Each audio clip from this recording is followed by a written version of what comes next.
ನಮಗೆ ಟ್ರೈನಿಂಗ್ ಐತ್ರಿ ಆನ್ಲೈನ್ ಅಲ್ಲಿ. ಹಾ ಟ್ರೈನಿಂಗ್ ಇವತ್ತು 3ನೇ ದಿನ. ಕೋಟೆಪ್ ಸರ್ ಮಾಡಿ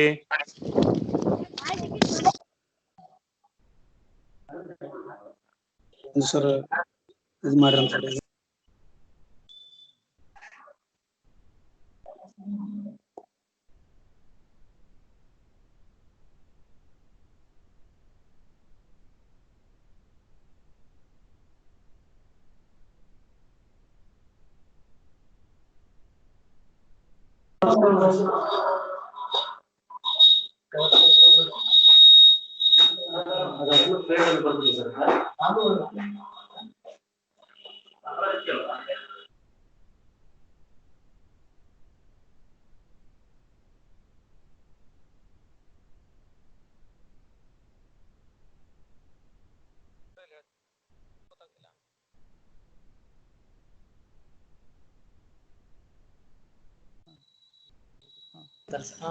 ಸರ್ ವಿಡಿಯೋ ಮ್ಯೂಟ್ ಮಾಡಿ ರವೀಂದ್ರ ಕುಮಾರ್. ಅಲ್ಲಿ ಕಾದರ್ ಸರ್ ಅಂದ್ರೆ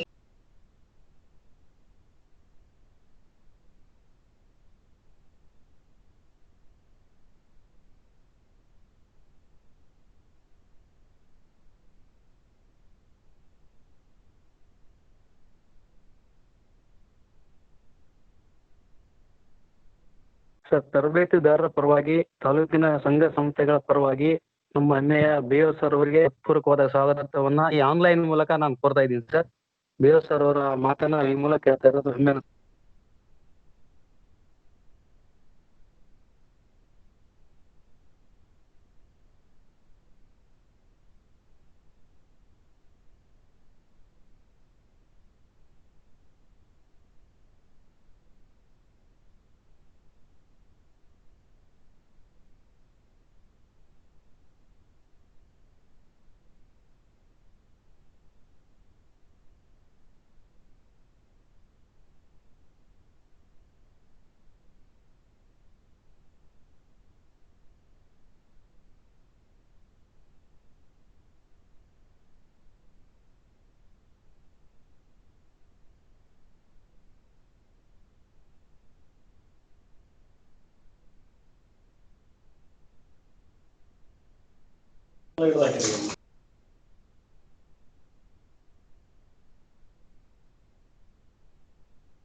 ಮಾತಾಡಿ ಸ್ಟಾರ್ಟ್ ಮಾಡಿ.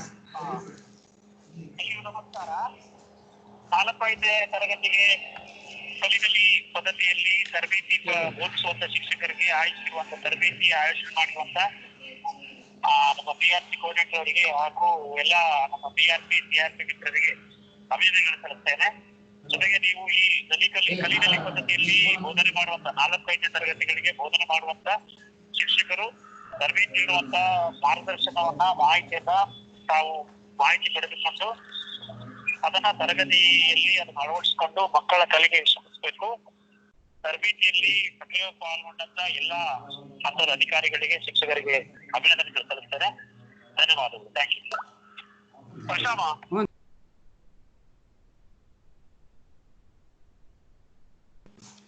ಇಲ್ಲಿಯವರೆಗೆ ತಾಲೂಕಿನ ಎಲ್ಲ ಶಿಕ್ಷಕರನ್ನು ಉದ್ದೇಶಿಸಿ ತಮ್ಮ ಹಿತನುಡಿಗಳನ್ನು ಹೇಳಿರ್ತಕ್ಕಂಥ ಮಾನ್ಯ BO ಸರ್ ಅವರಿಗೆ ಧನ್ಯವಾದಗಳು. ಈಗ ಮೊದಲ ಸೆಷನನ್ನು ಪ್ರಾರಂಭ ಮಾಡ್ತಾ ಇದ್ದೇವೆ. Goes to Vasanth sir.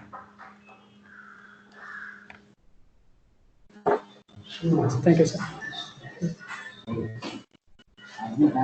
ಹುಲ್ಲಾಗು ಬೆಟ್ಟದಡಿ ಮನೆಗೆ ಮಲ್ಲಿಗೆಯಾಗು ಕಲ್ಲಾಗು ಕಷ್ಟಗಳ ಮಳೆಯ ವಿಧಿಸುರಿಯೇ ಬೆಲ್ಲ ಸಕ್ಕರೆಯಾಗು ದೀನ ದುರ್ಬಲರಿಗೆ ಎಲ್ಲರೊಳಗಾಗು ಮಂಕುತಿಮ್ಮ DVಜಿ ಅವರ ಕಗ್ಗವನ್ನ ನೆನೆಯುತ್ತಾ ಇಂದಿನ ಮುರುಗಸರ ಮಳೆಯ ಮೋಡ ಕವಿದ ವಾತಾವರಣದಲ್ಲಿ 3ನೇ ದಿನದ ತರಗತಿಯಲ್ಲಿ ಭಾಗಿಯಾದ ಎಲ್ಲ ನನ್ನ ಅಧಿಕಾರಿ ವರ್ಗದವರಿಗೂ ಹಾಗೂ ತಾಲೂಕಿನ 4 ಮತ್ತು 5ನೇ ತರಗತಿ ಬೋಧಿಸ್ತಕ್ಕಂಥ ಗುರು ಮಾತೆಯರಿಗೂ ಹಾಗೂ ಗುರುಗಳಿಗೂ ನನ್ನ ಶುಭೋದಯದ ಶುಭ ನಮನಗಳನ್ನ ತಿಳಿಸುತ್ತಾ ಇಲ್ಲಿ 4 ಮತ್ತು 5ನೇ ತರಗತಿ ಬೋಧಿಸುವ ಶಿಕ್ಷಕರಿಗಾಗಿ ಪಠ್ಯಪುಸ್ತಕ ಆಧಾರಿತ ಗಣಿತ ವಿಷಯದ ಮೂಲ ಪರಿಕಲ್ಪನೆಗಳನ್ನ ಬೆಳೆಸುವ ಬಗೆ ಹೇಗೆ ಎಂಬುದರ ಬಗ್ಗೆ ಇಂದಿನ ತರಗತಿಯಲ್ಲಿ ನಾವು ತಿಳಿದುಕೊಳ್ಳೋಣ. ಹಾಗಾದ್ರೆ ಈ ಒಂದು 4 ಮತ್ತು 5ನೇ ತರಗತಿ ಗಣಿತ ಪರಿಕಲ್ಪನೆಗಳ ವಿಶೇಷತೆ ನೋಡುವುದಾದ್ರೆ, ಇಲ್ಲಿ ಮಕ್ಕಳಲ್ಲಿ ತಾರ್ಕಿಕ ಚಿಂತನೆಗೆ ಹೆಚ್ಚಿನ ಒತ್ತು ನೀಡುತ್ತದೆ. ಸುರುಳಿ ಆಕಾರದ ಪಠ್ಯಕ್ರಮವನ್ನ ಇದು ಹೊಂದಿದೆ. ನಿತ್ಯ ಜೀವನಕ್ಕೆ ತುಂಬಾ ಹತ್ತಿರವಾದಂತ ವಿಜ್ಞಾನವಾಗಿದೆ. ಸರಳತೆಯಿಂದ ಕಠಿಣತೆಯೆಡೆಗೆ ಮತ್ತು ಮೂರ್ತದಿಂದ ಅಮೂರ್ತದೆಡೆಗೆ ಮಕ್ಕಳನ್ನ ತೊಡಗಿಸುವುದಾಗಿದೆ. ಸೊ ಇಲ್ಲಿ ಎಲ್ಲಾ ಮಕ್ಕಳು ಸಹಜವಾಗಿ ಕುತೂಹಲ ಉಳ್ಳವರಾಗಿರ್ತಾರೆ. ಕುತೂಹಲದಿಂದ ತಮ್ಮ ಸುತ್ತಮುತ್ತಲಿನ ಕಾಣಸಿಗುವ ವಸ್ತುಗಳನ್ನ ಎಣಿಸೋದು, ಹೋಲಿಸುವುದು, ಅಳೆಯುವುದು, ಬೆಲೆ ಕಟ್ಟುವುದು ಇತ್ಯಾದಿ ಕ್ರಿಯೆಗಳನ್ನ ಸಹಜವಾಗಿ ಕಲಿತಾ ಇರ್ತಾರೆ. ಅವರ ಈ ಕುತೂಹಲ ಪ್ರವೃತ್ತಿಯನ್ನ ಮತ್ತಷ್ಟು ಉತ್ತೇಜಿಸಿ ಗಣಿತದ ಪ್ರಕ್ರಿಯೆಗಳನ್ನ ಸ್ಪಷ್ಟ ರೀತಿಯಲ್ಲಿ ಅರ್ಥೈಸಿಕೊಳ್ಳಲು ನೆರವಾಗುವುದು ನಮ್ಮೆಲ್ಲರ ಆದ್ಯ ಕರ್ತವ್ಯವಾಗಿದೆ. ಹಾಗೆ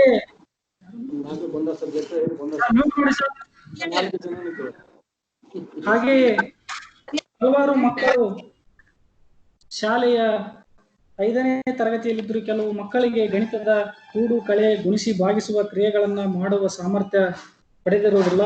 ಮೂಲ ಪರಿಕಲ್ಪನೆಗಳ ಸ್ಪಷ್ಟತೆ ಇಲ್ಲದೆ ಗಣಿತ ಕಲಿಕೆಯಲ್ಲಿ ಹಿಂದುಳಿದ ಮಕ್ಕಳು ಸಾಕಷ್ಟು ಸಂಖ್ಯೆಯಲ್ಲಿ ಇರಬಹುದು.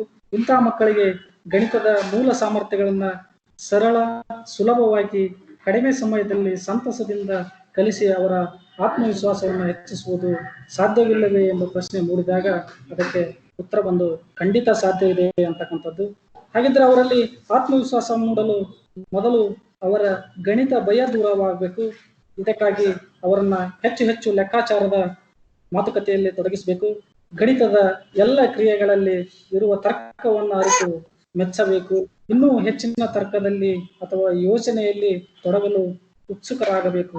ಹೀಗೆ ಅವರ ಗಣಿತದ ಸಾಮರ್ಥ್ಯಗಳ ಕ್ಷಮತೆ ವಿಕಾಸವಾಗಲು ನೆರವಾಗಬೇಕು ಅಂತಕ್ಕಂಥದ್ದು. ಇನ್ನ ಇಲ್ಲಿ ಮೊದಲಿಗೆ ಮಕ್ಕಳು ಮೂರ್ತ ರೂಪದ ಚಿಂತನೆಯಿಂದ, ಅಂದ್ರೆ 3 ಆಯಾಮಗಳ ವಸ್ತುಗಳಿಂದ, ನಂತರ ಪ್ರಾತಿನಿಧಾತ್ಮಕ ಚಿಂತನೆಯಿಂದ, ಅಂದ್ರೆ ಇಲ್ಲಿ 2 ಆಯಾಮದ ಸಂಕೇತ, ಚಿಹ್ನೆ, ಮುದ್ರಿತ ಸಾಮಗ್ರಿಗಳಿಂದ, ಕೊನೆಗೆ ಅಮೂರ್ತ ಚಿಂತನೆಯಿಂದ, ಅಂದ್ರೆ ಯಾವ ಸಾಮಗ್ರಿಯ ನೆರವಿಲ್ಲದೆ ಮಾನಸಿಕ ಲೆಕ್ಕಾಚಾರ. ಸರ್ ಮ್ಯೂಟ್ ಮಾಡಿ,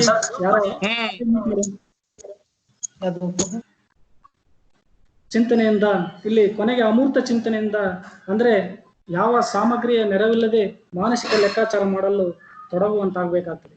ಇದಕ್ಕಾಗಿ ಮಕ್ಕಳನ್ನ ವಿವಿಧ ರೀತಿಯ ಚಟುವಟಿಕೆಗಳಲ್ಲಿ ತೊಡಗಿಸುವ ಅವಶ್ಯಕತೆ ಇದೆ. ವಿವಿಧ ರೀತಿಯ ಅನುಭವಗಳನ್ನ ನೀಡಿರುವ ಸಂಯೋಜಿತ ಚಟುವಟಿಕೆಗಳಿಂದ ಮಕ್ಕಳ ಗರಿಷ್ಠ ಕಲಿಕೆಗೆ ಒತ್ತು ಕೊಡಬೇಕಾಗಿದೆ.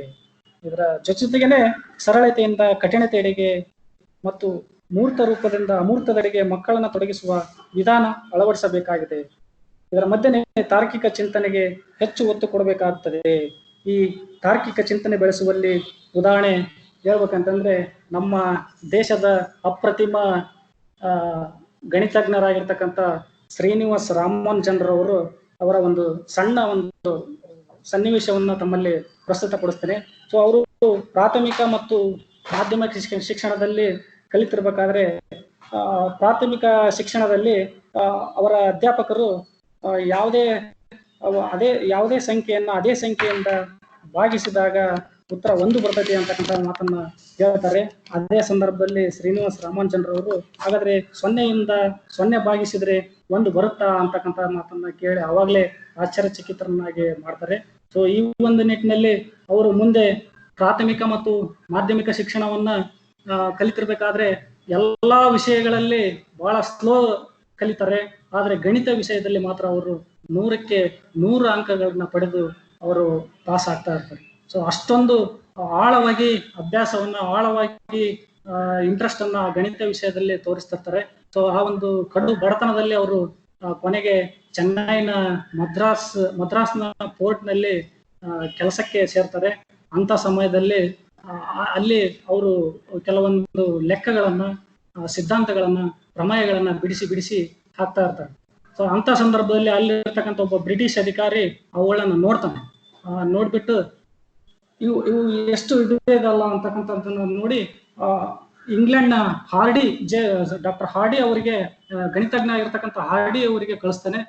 ಅವಾಗ ಅವುಗಳನ್ನೆಲ್ಲ ನೋಡಿರ್ತಕ್ಕಂಥ ಹಾರ್ಡಿ ಅವರು ಆ ವ್ಯಕ್ತಿಯನ್ನ ಬದಲು ಹೇಳಕ್ ಹೇಳ್ತಾರೆ. ಅಂದ್ರೆ ಶ್ರೀನಿವಾಸ ರಾಮಾನುಜನ್ರವ್ರನ್ನ ಅಲ್ಲಿಗೆ ಕಳಿಸ್ಕೊಡ್ತಾರೆ. ಸೊ ಅಲ್ಲಿ ಇಂಗ್ಲೆಂಡ್ ನಲ್ಲಿ ಶ್ರೀನಿವಾಸ ರಾಮಾನುಜನ್ರವರು ಹಾಗೂ ಹಾರ್ಡಿ ಅವರು ಸೇರ್ಕೊಂಡು ಗಣಿತದಲ್ಲಿ ಟ್ರಿಗ್ನಾಮೆಟ್ರಿಗಳು, ಸಿದ್ಧಾಂತಗಳು, ಪ್ರಮೇಯಗಳನ್ನ ಬಿಡಿಸಿ ಅಲ್ಲೇ ತಮ್ಮದೇ ಆಗಿರ್ತಕ್ಕಂಥ ಛಾಪನ್ನ ಮೂಡಿಸ್ತಾರೆ. ಸೊ ಇಲ್ಲಿ ನಂತರದಲ್ಲಿ ಇದೇ ತರ ಇರ್ಬೇಕಾದ್ರೆ ಇಂಗ್ಲೆಂಡಿನ ಪ್ರತಿಕೂಲ ವಾತಾವರಣ, ಅವರ ದೇಹಕ್ಕೆ ಒಗ್ಗದೆ ಇರ್ತಕ್ಕಂಥ ಆಹಾರ ಪದ್ಧತಿ, ಒಂಟಿತನ ಅವರನ್ನ ಕಾಡಿ ತೀವ್ರತರವಾಗಿರ್ತಕ್ಕಂಥ ಅನಾರೋಗ್ಯಕ್ಕೆ ತುತ್ತಾಗ್ತಾರೆ. ಸೊ ಅಂತ ಸಂದರ್ಭದಲ್ಲಿ ಒಂದು ಆಸ್ಪತ್ರೆಯಲ್ಲಿ ಶ್ರೀನಿವಾಸ ರಾಮಾನುಜನ್ರವರು ಆಸ್ಪತ್ರೆಯಲ್ಲಿ ಸೇರಿದಾಗ ಹಾರ್ಡಿ ಅವರು ಪ್ರೊಫೆಸರ್ ಹಾರ್ಡಿ ಅವರು ಅವರನ್ನ ನೋಡ್ಲಿಕ್ಕೆ ಆಸ್ಪತ್ರೆಗೆ ಹೋಗ್ತಾರೆ. ಸೊ ಅಂತ ಸಂದರ್ಭದಲ್ಲಿ ಹೋಗಿ ವಿಚಾರ ಮಾಡಿ ಯಾವುದೋ ಒಂದು ಯೋಚನೆಯಲ್ಲಿ ಕೂತಿರ್ತಾರೆ. ಅವಾಗ ಶ್ರೀನಿವಾಸ ರಾಮಾನುಜನ್ರವರು ಏನ್ ಸರ್ ಏನ್ ಯೋಚನೆ ಮಾಡ್ತಾ ಇದ್ದಾರೆ ಅಂತ ಕೇಳಿದಾಗ, ಇಲ್ಲ ನಾನು ಬಂದಿರ್ತಕ್ಕಂಥ ಟ್ಯಾಕ್ಸಿ ನಂಬರ್ 1729 ಅಂದ್ರೆ 1729 ಅಂತಕ್ಕಂಥದ್ದು ಅದೊಂದು ಅಪಶಕುನ, ಅದು ಒಂದು ಜಡತ್ವ ಸಂಖ್ಯೆ ಅಂತಕ್ಕಂಥ ಮಾತನ್ನ ಹೇಳಿದಾಗ ಅಂತ ಅನಾರೋಗ್ಯ ಸ್ಥಿತಿಯಲ್ಲಿ ಕೂಡ ಶ್ರೀನಿವಾಸ ರಾಮಾನುಜನ್ರವರು ಅದು ಜಡತ್ವ ಅಲ್ಲ, ಅದು ಅದೃಷ್ಟದ ಸಂಖ್ಯೆ. ಯಾಕಂತಂದ್ರೆ 2 ವಿಭಿನ್ನ ಸಂಖ್ಯೆಗಳ ಘನಗಳ ಮೊತ್ತವಾಗಿ 2 ಬಗೆಗಳಲ್ಲಿ ವ್ಯಕ್ತಪಡಿಸಬಹುದಾದ ಕನಿಷ್ಠ ಪೂರ್ಣಾಂಕ ಅಂತ ಹೇಳ್ತಾರೆ. ಅಂದ್ರೆ ಇಲ್ಲಿ 1729 ಅಂತಕ್ಕಂಥದ್ದು 1 ಕ್ಯೂಬ್ ಪ್ಲಸ್ 12 ಕ್ಯೂಬ್ ಅನ್ನ ಕೂಡಿಸಿದಾಗ, ಅಂದ್ರೆ 1ಅನ್ನ 3 ಬಾರಿ ಗುಣಿಸಿದಾಗ 12ಅನ್ನ 3 ಬಾರಿ ಗುಣಿಸಿ ಕೂಡಿಸಿದಾಗ 1729 ಬರ್ತದೆ.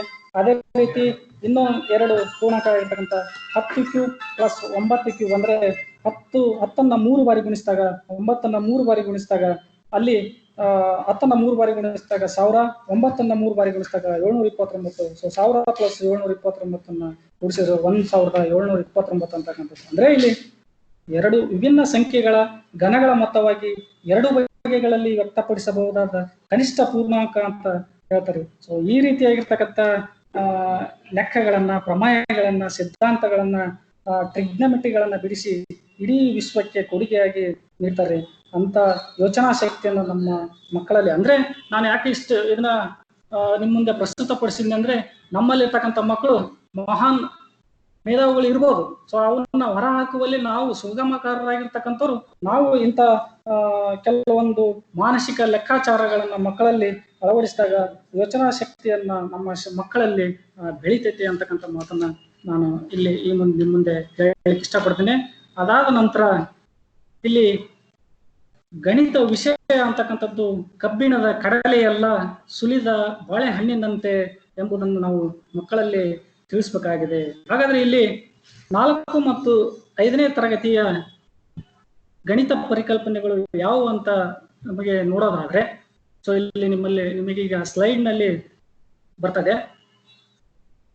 ಅದರಲ್ಲಿ 1ನೇ ಬಂದು ಹತ್ತುಗಳಾಗಿ ಗುಂಪುಗೊಳಿಸ್ತಕ್ಕಂಥದ್ದು, 4 ಮತ್ತು 5 ಅಂಕೆಯ ಸಂಖ್ಯೆಗಳು, ದಶಕ ಸಹಿತ ಮತ್ತು ದಶಕ ರಹಿತ ಸಂಕಲನ, ದಶಕ ರಹಿತ ಮತ್ತು ದಶಕ ಸಹಿತ ವ್ಯವಕಲನ, ಗುಣಾಕಾರ, ಭಾಗಾಕಾರ, ಅಪವರ್ತನಗಳು ಮತ್ತು ಅಪವರ್ತ್ಯಗಳು, ಭಿನ್ನರಾಶಿ, ದಶಮಾಂಶ, ಹಣ, ಅಳತೆ, ಅದರಲ್ಲಿ ಉದ್ದ, ತೂಕ, ಗಾತ್ರ, ಸಮಯ ಮತ್ತು ಕೋನ, ಹಾಗೆಯೇ ಸುತ್ತಳತೆ ಮತ್ತು ವಿಸ್ತೀರ್ಣ, ಇಲ್ಲಿ ವೃತ್ತಗಳು, ಘನಾಕೃತಿಗಳು, ದತ್ತಾಂಶ ನಿರ್ವಹಣೆ, ಕೊನೆಯಲ್ಲಿ ಸಮಮಿತಿ, ಆಕೃತಿಗಳು ಮತ್ತು ವಿನ್ಯಾಸಗಳು ಅಂತಕ್ಕಂಥದ್ದು. ಇಷ್ಟು ಈ ಎಲ್ಲ ಪರಿಕಲ್ಪನೆಗಳು 4 ಮತ್ತು 5ನೇ ತರಗತಿಯ ಗಣಿತ ವಿಷಯದ ಪರಿಕಲ್ಪನೆಗಳಾಗಿವೆ. ಈ ಎಲ್ಲ ಪರಿಕಲ್ಪನೆಗಳನ್ನ ಮಕ್ಕಳಿಗೆ ಬೋಧಿಸುವಾಗ ಮಕ್ಕಳಿಗೆ ವಿವಿಧ ರೀತಿಯ ಚಟುವಟಿಕೆಗಳನ್ನ ಕೈಗೊಳ್ಳಬೇಕಾಗ್ತದೆ. ಅಂಥವುಗಳಲ್ಲಿ ಸಂಖ್ಯಾ ಮಿಂಚುಪಟ್ಟಿಗಳನ್ನ ಮಕ್ಕಳೇ ತಯಾರಿಸಲು ನೆರವಾಗಿ ತಮ್ಮ ತರಗತಿಯಲ್ಲಿ ಮಾಡಿದಂಥ ಗುಂಪಿಗೊಂದು ಸೆಟ್ ಅನ್ನ ತಯಾರಿಸಿಟ್ಕೊಳ್ಳೋದು. ಈ ಮಿಂಚುಪಟ್ಟಿಗಳಿಂದ 1ರಿಂದ 1 ಕೋಟಿವರೆಗೂ ಸಂಖ್ಯೆಗಳ ರಚನೆ ಸಾಧ್ಯ. ಇಲ್ಲಿ ಸ್ಥಾನ ಬೆಲೆ, ಹೆಚ್ಚು ಕಡಿಮೆ, ಏರಿಕೆ ಇಳಿಕೆ, ಕೂಡುವುದು, ಕಳೆಯುವುದು, ಈ ಕ್ರಿಯೆಗಳು ಇದರಿಂದ ಸಾಧ್ಯ ಆಗ್ತದೆ. ಇದರ ಜೊತೆಗೇನೆ ಸ್ಥಾನ ಬೆಲೆ ವಿಸ್ತರಣಾ ತಾಲಿಕೆಯನ್ನು ಬಳಸಿ ಸಂಕಲನ, ವ್ಯವಕಲನ, ಗುಣಾಕಾರದ, ಭಾಗಾಕಾರದ ಲೆಕ್ಕಗಳನ್ನು ಮಾಡ್ತಕ್ಕಂಥ ವಿಧಾನವನ್ನ ಮೊದಲಿಗೆ ಕಪ್ಪುಲಿಗೆ ಮೇಲೆ ತೋರಿಸಿ ನಂತರ ಅಭ್ಯಾಸಕ್ಕಾಗಿ ನೀಡಿರುವ ಲೆಕ್ಕಗಳನ್ನ ಮಾಡಬಹುದು. ಮನೆಯಲ್ಲಿ ಕೂಡ ಮಕ್ಕಳಿಗೆ ಪ್ರಯತ್ನಿಸಲಿಕ್ಕೆ ಹೇಳ್ಬೇಕಾಗ್ತದೆ. ಮಾರನೇ ದಿನನೂ ಅವುಗಳನ್ನ ಪರಿಶೀಲಿಸಿ ಸಂದೇಹ ನಿವಾರಿಸಿ ಹೇಳಿಕೆ ರೂಪದ ಸಮಸ್ಯೆಗಳನ್ನ ಪ್ರತಿದಿನವೂ ಗಣಿತ ಸಂವಾದದಲ್ಲಿ ಚರ್ಚಿಸಿ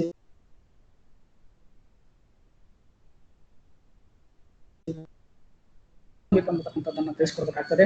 ಇದರ ಜೊತೆಗೆ ಪ್ರತಿದಿನ ತಪ್ಪದೆ ಬಹುಮುಖ ಯೋಚನೆ ಮತ್ತು ಮಾನಸಿಕ ಲೆಕ್ಕಾಚಾರದ ಆಟಗಳನ್ನ ಆಡಿಸಿ ಇದರಿಂದ ಮೂರ್ತ ಯೋಜನಾ ಕ್ರಿಯೆಗಳಿಂದ ಅಮೂರ್ತ ಯೋಜನಾ ಕ್ರಿಯೆಗಳಲ್ಲಿ ತೊಡಗಿಸಲು ಸಾಧ್ಯ ಆಗ್ತದೆ. ಪ್ರತಿ ಮಗುವಿನ ಗಣಿತ ಭಯ ದೂರವಾಗಲಿ, ನಗನಗತ ಗಣಿತ ಕಲಿಯಲಿ ಅಂತ ಹೇಳ್ತಾ ಈ ಪರಿಕಲ್ಪನೆಗಳನ್ನ ಒಂದೊಂದಾಗಿ ನೋಡೋದಾದ್ರೆ, ಈಗ ದಶಕ ರಹಿತ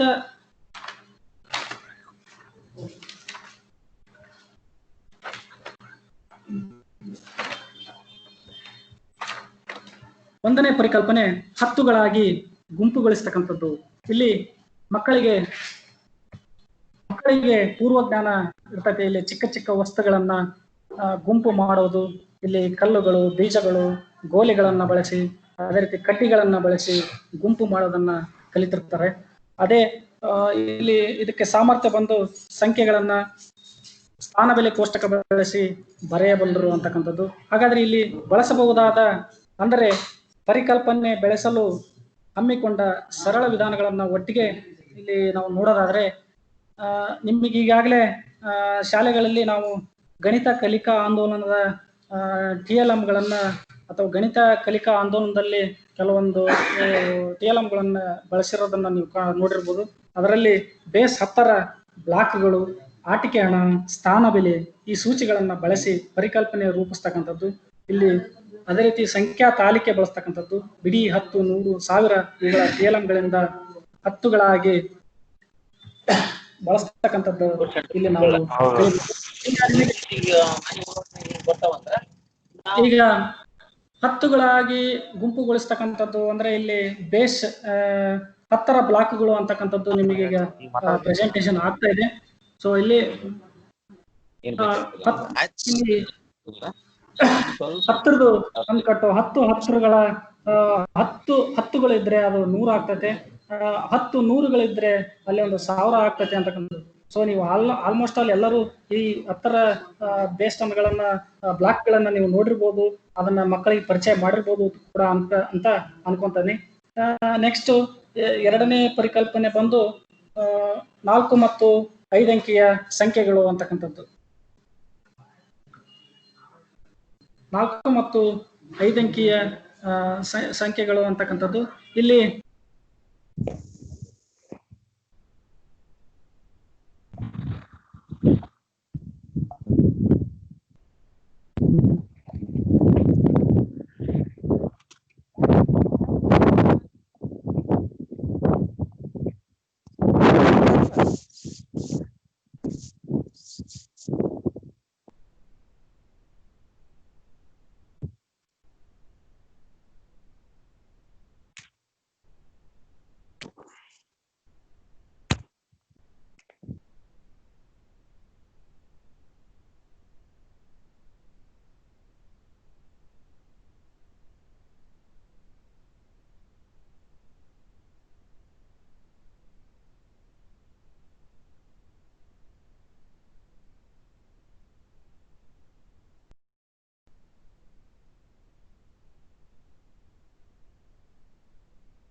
ಸೌಂಡ್ ಇಲ್ಲ, ಸೌಂಡ್ ಹೊತ್ತು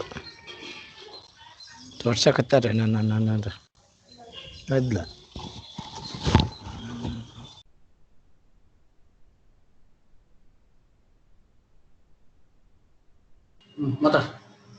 ಆ ಚೌಕಳಿ ಪುಸ್ತಕ ಬಳಕೆ ಮಾಡೋದ್ರ ಮೂಲಕ ಮಕ್ಕಳಲ್ಲಿ 4 ಮತ್ತು 5 ಅಂಕಿ ಸಂಖ್ಯೆಗಳ ಪರಿಕಲ್ಪನೆ ಮೂಡಿಸ್ತಕ್ಕಂಥದ್ದಾಗ್ತದೆ. ಇಲ್ಲಿ ಏರಿಕೆ ಇಳಿಕೆ ಕ್ರಮದಲ್ಲಿ ಬರೆದು ಹಾಗೇನ ಅತ್ಯಂತ ದೊಡ್ಡ ಮತ್ತು ಅತ್ಯಂತ ದೊಡ್ಡ ಚಿಕ್ಕ ಸಂಖ್ಯೆಯನ್ನು ನಾವು ಗುರುತು ಮಾಡೋದ್ರ ಮೂಲಕ ನಾವು ಈ ಒಂದು ಪರಿಕಲ್ಪನೆ ಅಂದ್ರೆ ಯಾವುದು 4 ಮತ್ತು 5 ಅಂಕೆ ಸಂಖ್ಯೆಗಳನ್ನ ಪರಿಕಲ್ಪನೆ ಮೂಡಿಸಬೇಕಾಗುತ್ತದೆ. ಆ ನಂತರದಲ್ಲಿ ದಶಕ ರಹಿತ ಮತ್ತು ದಶಕ ಸಹಿತ ಸಂಕಲನ ಅಂತಕ್ಕಂಥದ್ದು ನೆಕ್ಸ್ಟ್ ಒಂದು ಪರಿಕಲ್ಪನೆ. ಈಗಾಗಲೇ ಈ ಪೂರ್ವಜ್ಞಾನ ಒಂದು 2 ಅಥವಾ 3 ಅಂಕೆ ಸಂಕಲನ ದಶಕ ರಹಿತ ಮತ್ತು ದಶಕ ಸಹಿತ ಮಾಡೋದನ್ನ ತಿಳಿದಿರ್ತಾರೆ. ಇಲ್ಲಿ ಸಾಮರ್ಥ್ಯ ಬಂದು 4 ಮತ್ತು 5 ಅಂಕೆಯ ದಶಕ ರಹಿತ ದಶಕ ಸಹಿತ ಸಂಕಲನ ಮಾಡಬಲ್ಲರು ಅಂತಕ್ಕಂಥದ್ದು. ಇಲ್ಲಿ ಪರಿಕಲ್ಪನೆ ಮೂಡಿಸಲು ಬಳಸಬಹುದಾದ ಸರಳ ವಿಧಾನಗಳು ಅಬಾಕಸ್ ಮತ್ತು ಚೌಕಳಿ ಹಾಳೆಗಳನ್ನು ಬಳಸಿ ಸಂಕಲನವನ್ನ ಮಾಡಿಸಬಹುದು. ಇದರಲ್ಲಿ ಒಂದು ಸ್ಲೈಡ್ ಇದೆ.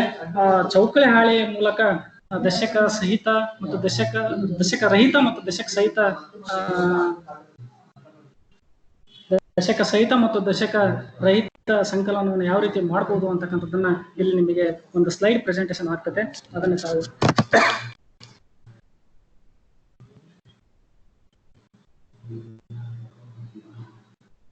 ಸೊ ಇಲ್ಲಿ ಚೌಕಳಿ ಪುಸ್ತಕ ಬಳಸಿ ಸಂಕಲನ ಮಾಡ್ತಕ್ಕಂಥದ್ದು ಅಂತಕ್ಕಂಥದ್ದು. ಇಲ್ಲಿ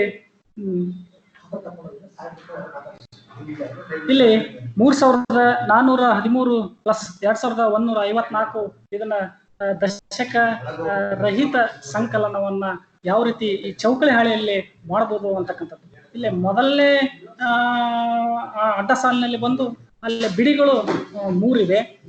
ಬಿಡಿಗಳ 3 ಆ ಒಂದು 9 ಬಾಕ್ಸ್ ನಲ್ಲಿ ಬಿಡಿ ಸ್ಥಾನದಲ್ಲಿ 9 ಬಾಕ್ಸ್ ನಲ್ಲಿ ಎಲ್ಲಾದ್ರೂ ಆ 3ಅನ್ನ 1 1 ಅಂತ ಬರಿಬಹುದು. ಅದೇ ರೀತಿ 10ರ ಸ್ಥಾನದಲ್ಲಿ 1 10 ಇದೆ, ಹಂಗಾಗಿ 1 10ಅನ್ನ ಅಲ್ಲಿ ಬರಿಬಹುದು. ಅದೇ ರೀತಿ 100ರ ಸ್ಥಾನದಲ್ಲಿ 4 100ಗಳಿವೆ. ಆ 4 100ಗಳನ್ನ ಸಪ್ರೇಟ್ ಆಗಿ ಬರೀತಕ್ಕಂಥದ್ದು.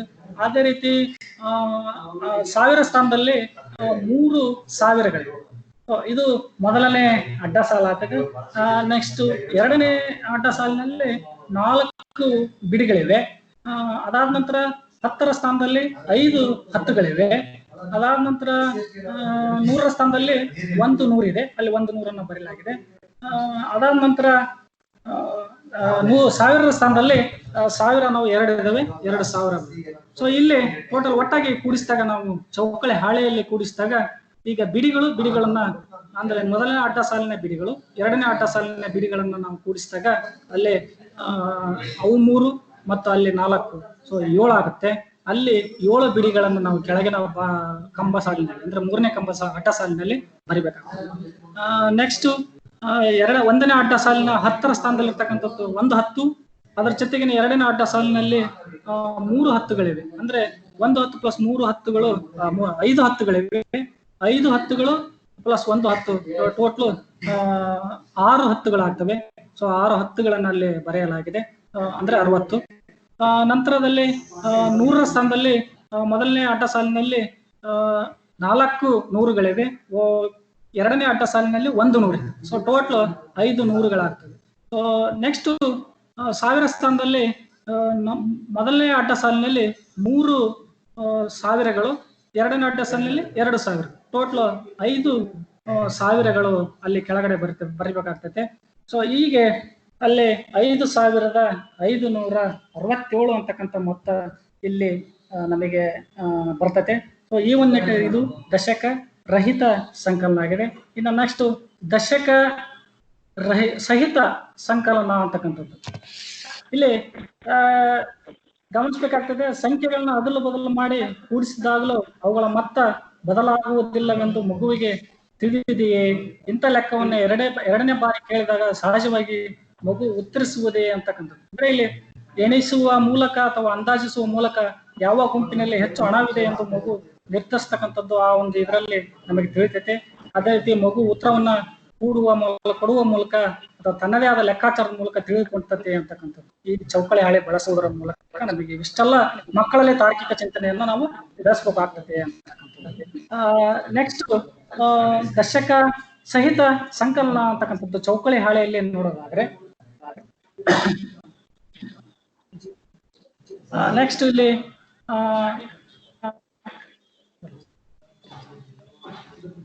ಚೌಕಳಿ ಪುಸ್ತಕ ಬಳಸಿ ಸಂಕಲನ ಮಾಡ್ತಕ್ಕಂಥದ್ದು. ಉದಾಹರಣೆ 6678 ಮತ್ತು 1553 ಅಂತಕ್ಕಂಥದ್ದನ್ನ ನಾವು ಚೌಕಳಿ ಪುಸ್ತಕದಲ್ಲಿ ದಶಕ ಸಹಿತ ಸಂಕಲನ ಮಾಡೋದು ಹೇಗೆ ಅಂತಕ್ಕಂಥದ್ದನ್ನ ನಾವು ಇಲ್ಲಿ ನೋಡ್ಬೋದು. ಇಲ್ಲಿ ಮೊದಲನೇ ಆಟ ಸಾಲಿನಲ್ಲಿ 6678 ಅಂದ್ರೆ ಬಿಡಿಗಳು 8 ಇವೆ, ಹತ್ತುಗಳು 7 ಇವೆ, ನೂರುಗಳು 6 ಇವೆ ಮತ್ತು ಸಾವಿರಗಳು 6 ಇವೆ. ಅದೇ ರೀತಿ ಎರಡನೇ ಅಡ್ಡ ಸಾಲಿನಲ್ಲಿ ಬಿಡಿಗಳು 3 ಇವೆ, ಹತ್ತುಗಳು 5 ಇವೆ, ನೂರುಗಳು 5 ಇವೆ, ಸಾವಿರ 1 ಇದೆ. ಸೊ ಇಲ್ಲಿ ನಾವು ಬಿಡಿಗಳನ್ನ ಕೂಡಿಸಿದಾಗ 8 ಬಿಡಿಗಳು ಪ್ಲಸ್ 3 ಬಿಡಿಗಳು ಸೇರಿಸಿದ್ರೆ ಅಲ್ಲಿ ನಮಗೆ 11 ಆಗ್ತದೆ. ಸೊ 11ಅನ್ನ ಅಲ್ಲಿ ಒಂದು 10ಅನ್ನ 10ರ ಸ್ಥಾನಕ್ಕೆ ಕಳಿಸಿ ಒಂದು ಬಿಡಿಯನ್ನ ಮಾತ್ರ ನಾವು ಕೆಳಗಿಡ್ಬೇಕಾಗ್ತದೆ. ಸೊ ಇಲ್ಲಿ ಒಂದು ಬಿಡಿಯನ್ನ ಮಾತ್ರ ಕೆಳಗಿಟ್ಟು ಒಂದು 10ಅನ್ನ 10ರ ಸ್ಥಾನಕ್ಕೆ ಕಳಿಸಿದಾಗ ಅಲ್ಲಿ 5 ಹತ್ತುಗಳು ಮೊದಲಿಗೆ 7 ಹತ್ತುಗಳ ಜೊತೆಗೆ ಈಗ ಇನ್ನೊಂದು 10 ಸೇರ್ತದೆ. ಸೊ ಹಾಗಾಗಿ ಅಲ್ಲಿ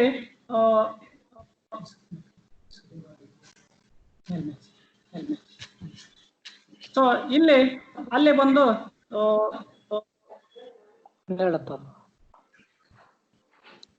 ಹಲೋ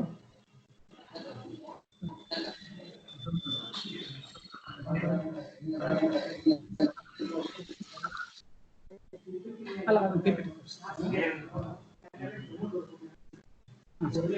ಇಲ್ಲಿ ಅಲ್ಲಿ ಒಂದು 10 ಹತ್ತುಗಳು ಅಲ್ಲಿ 10 ಒಂದು 100ಅನ್ನ ಅಲ್ಲಿ ಪಕ್ಕಕ್ಕೆ ಕಳಿಸಿ ನೆಕ್ಸ್ಟ್ ಇಲ್ಲಿ ಒಂದು 10ಅನ್ನ ನಾವಲ್ಲಿ ಉಳಿಸ್ಬೇಕಾಗ್ತದೆ. ಅದಾದ ನಂತರ ನೆಕ್ಸ್ಟ್ 100ರ ಸ್ಥಾನದಲ್ಲಿ ಮೊದಲನೇ ಅಡ್ಡ ಸಾಲಿನಲ್ಲಿ 6 ನೂರುಗಳು ಮತ್ತು ಎರಡನೇ ಅಡ್ಡ ಸಾಲಿನಲ್ಲಿ 5 ನೂರುಗಳೇ ಇದೆ. ಸೊ ಅಲ್ಲಿ 6 5 11, ಈಗ ಆಲ್ರೆಡಿ ಈ ಕಡೆಯಿಂದ ಒಂದು 100 ಬಂದಿರುತ್ತೆ. ಸೊ ಅಲ್ಲಿ 12 ನೂರುಗಳಾಗ್ತವೆ. 12 ನೂರುಗಳಲ್ಲಿ ಒಂದು ಅಂದ್ರೆ 10 ನೂರುಗಳನ್ನು ಅಂದ್ರೆ ಒಂದು 1000ವನ್ನು ಆ ಕಡೆ ಕಳಿಸಿ ಇನ್ನ 2 ನೂರುಗಳನ್ನ ಕೆಳಗಡೆ ಬರಿಬೇಕಾಗ್ತದೆ. ಅದೇ ರೀತಿ ಆ 1000ವನ್ನ ಅಲ್ಲಿ ಮೊದಲನೇ ಆಟ ಸಾಲಿನಲ್ಲಿ 6 ಸಾವಿರಗಳು ಮತ್ತೆ ಕೆಳಗಡೆ ಎರಡನೇ ಆಟ ಸಾಲಿನಲ್ಲಿ 1,000 ಆಗ್ತದೆ. ಅಲ್ಲಿ 7 ಪ್ಲಸ್ ಅದು 1,000 ಈ ಕಡೆಯಿಂದ ಬಂದಿರತಕ್ಕಂಥದ್ದು 8,000 ಆಗ್ತದೆ. ಸೊ ಟೋಟಲ್ ಆಗಿ ಇಲ್ಲಿ 8,231 ಅಂತಕ್ಕಂಥದ್ದನ್ನ ಈ ಚೌಕಳಿ ಹಾಳೆ ಮೂಲಕ ನಾವು ಮಕ್ಕಳಿಗೆ ತಿಳಿಸ್ಬೇಕಾಗ್ತದೆ. ಸೊ ಇಂಥ ಉದಾಹರಣೆಗಳನ್ನ ಪದೇ ಪದೇ ಮಾಡಿಸಿ ಇದು ಮಾಡೋದ್ರಿಂದ ಮಗು ಆಯಾ ಸ್ಥಾನಗಳ ಅಂಕಿಗಳನ್ನ ಸರಿಯಾಗಿ ಪುನರ್ ಗುಂಪುಗೊಳಿಸ್ತತೆ. ಮಗು ಯಾವಾಗಲೂ ಬಿಡಿ ಸ್ಥಾನದಿಂದ ಲೆಕ್ಕ ಪ್ರಾರಂಭಿಸ್ಲಿಕ್ಕೆ ಅದು ಒಂದು ಅನುವು ಮಾಡಿಕೊಟ್ಟಂಗೆ ಆಗ್ತದೆ. ಅದರ ಜೊತೆಗೇನೆ ದಶಕ ಸಹಿತ ಸಂಖ್ಯೆಯನ್ನ ನೆನಪಿಸಿಕೊಳ್ಳಲು ಗುರುತು ಮಾಡ್ಕೊಳ್ತದೆ. ಆ ಲೆಕ್ಕ ತಪ್ಪಾದಲ್ಲಿ ಮಗು ಗುರುತಿಸ್ಲಿಕ್ಕೆ ಮತ್ತು ಸರಿಪಡಿಸಿಕೊಳ್ಳೋದಕ್ಕೆ ಒಂದು ಅವಕಾಶವನ್ನ ನೀಡಿದಂಗೆ. ಸೊ ಇಲ್ಲಿ ನೆಕ್ಸ್ಟ್ ಬಂದು ಇದರ ಜೊತೆಗೆ ಶಿಕ್ಷಕರ ಸಂಕಲನ ಮತ್ತು ವ್ಯವಕಲನಕ್ಕೆ ಸಂಬಂಧಿಸಿದಂತೆ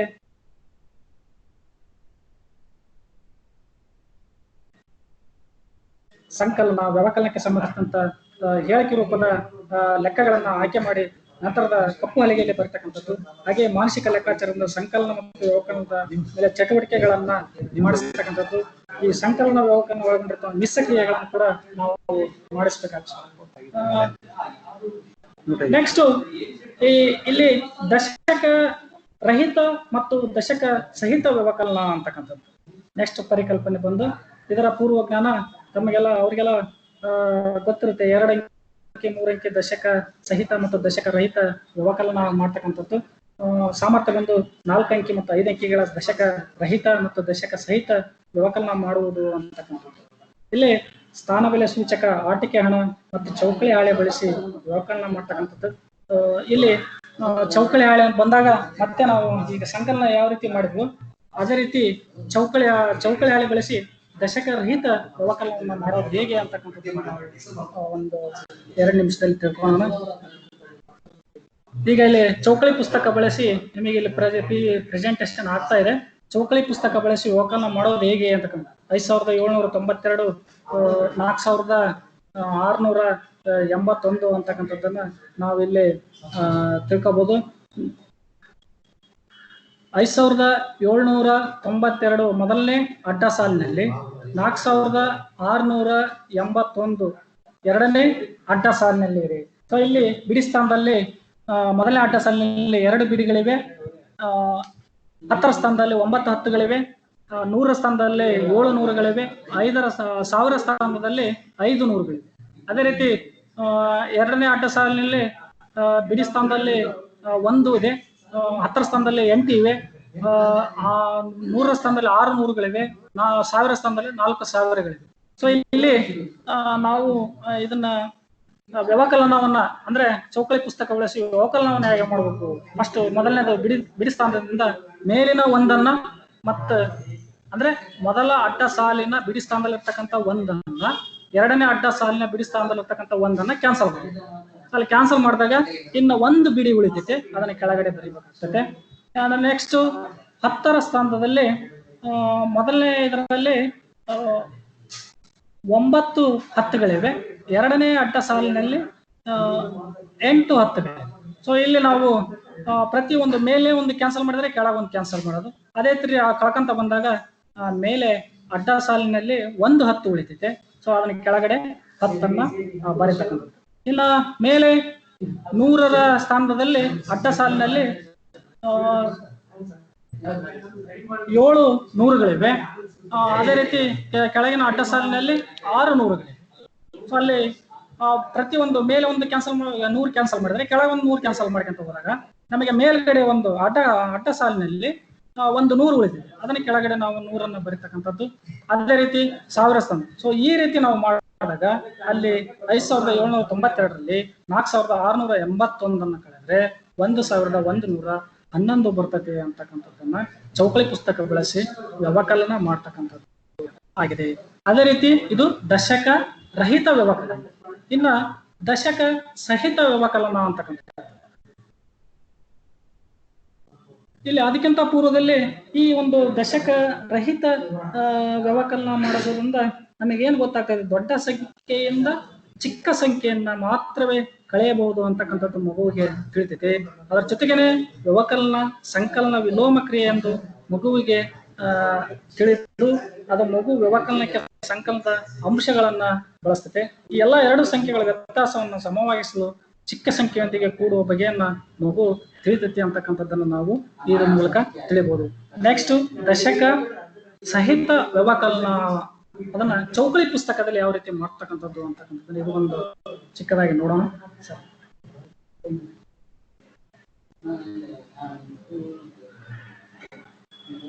ಇಲ್ಲಿ 9471 ಇದೆ ಮೊದಲನೇ ಅಡ್ಡ ಸಾಲಿನಲ್ಲಿ, ಎರಡನೇ ಅಡ್ಡ ಸಾಲಿನಲ್ಲಿ 7562 ಇದೆ. ಸೊ ಇಲ್ಲಿ 1909 ಬರ್ತದೆ ಉತ್ತರ. ಸೊ ಅದನ್ನ ಯಾವ ರೀತಿ ನಾವು ಅದನ್ನ ದಶಕ ಸಹಿತ ವ್ಯವಕಲನವನ್ನ ಮಾಡಬಹುದು ಅಂತ. ಮೊದಲನೇ ಅಡ್ಡ ಸಾಲಿನಲ್ಲಿ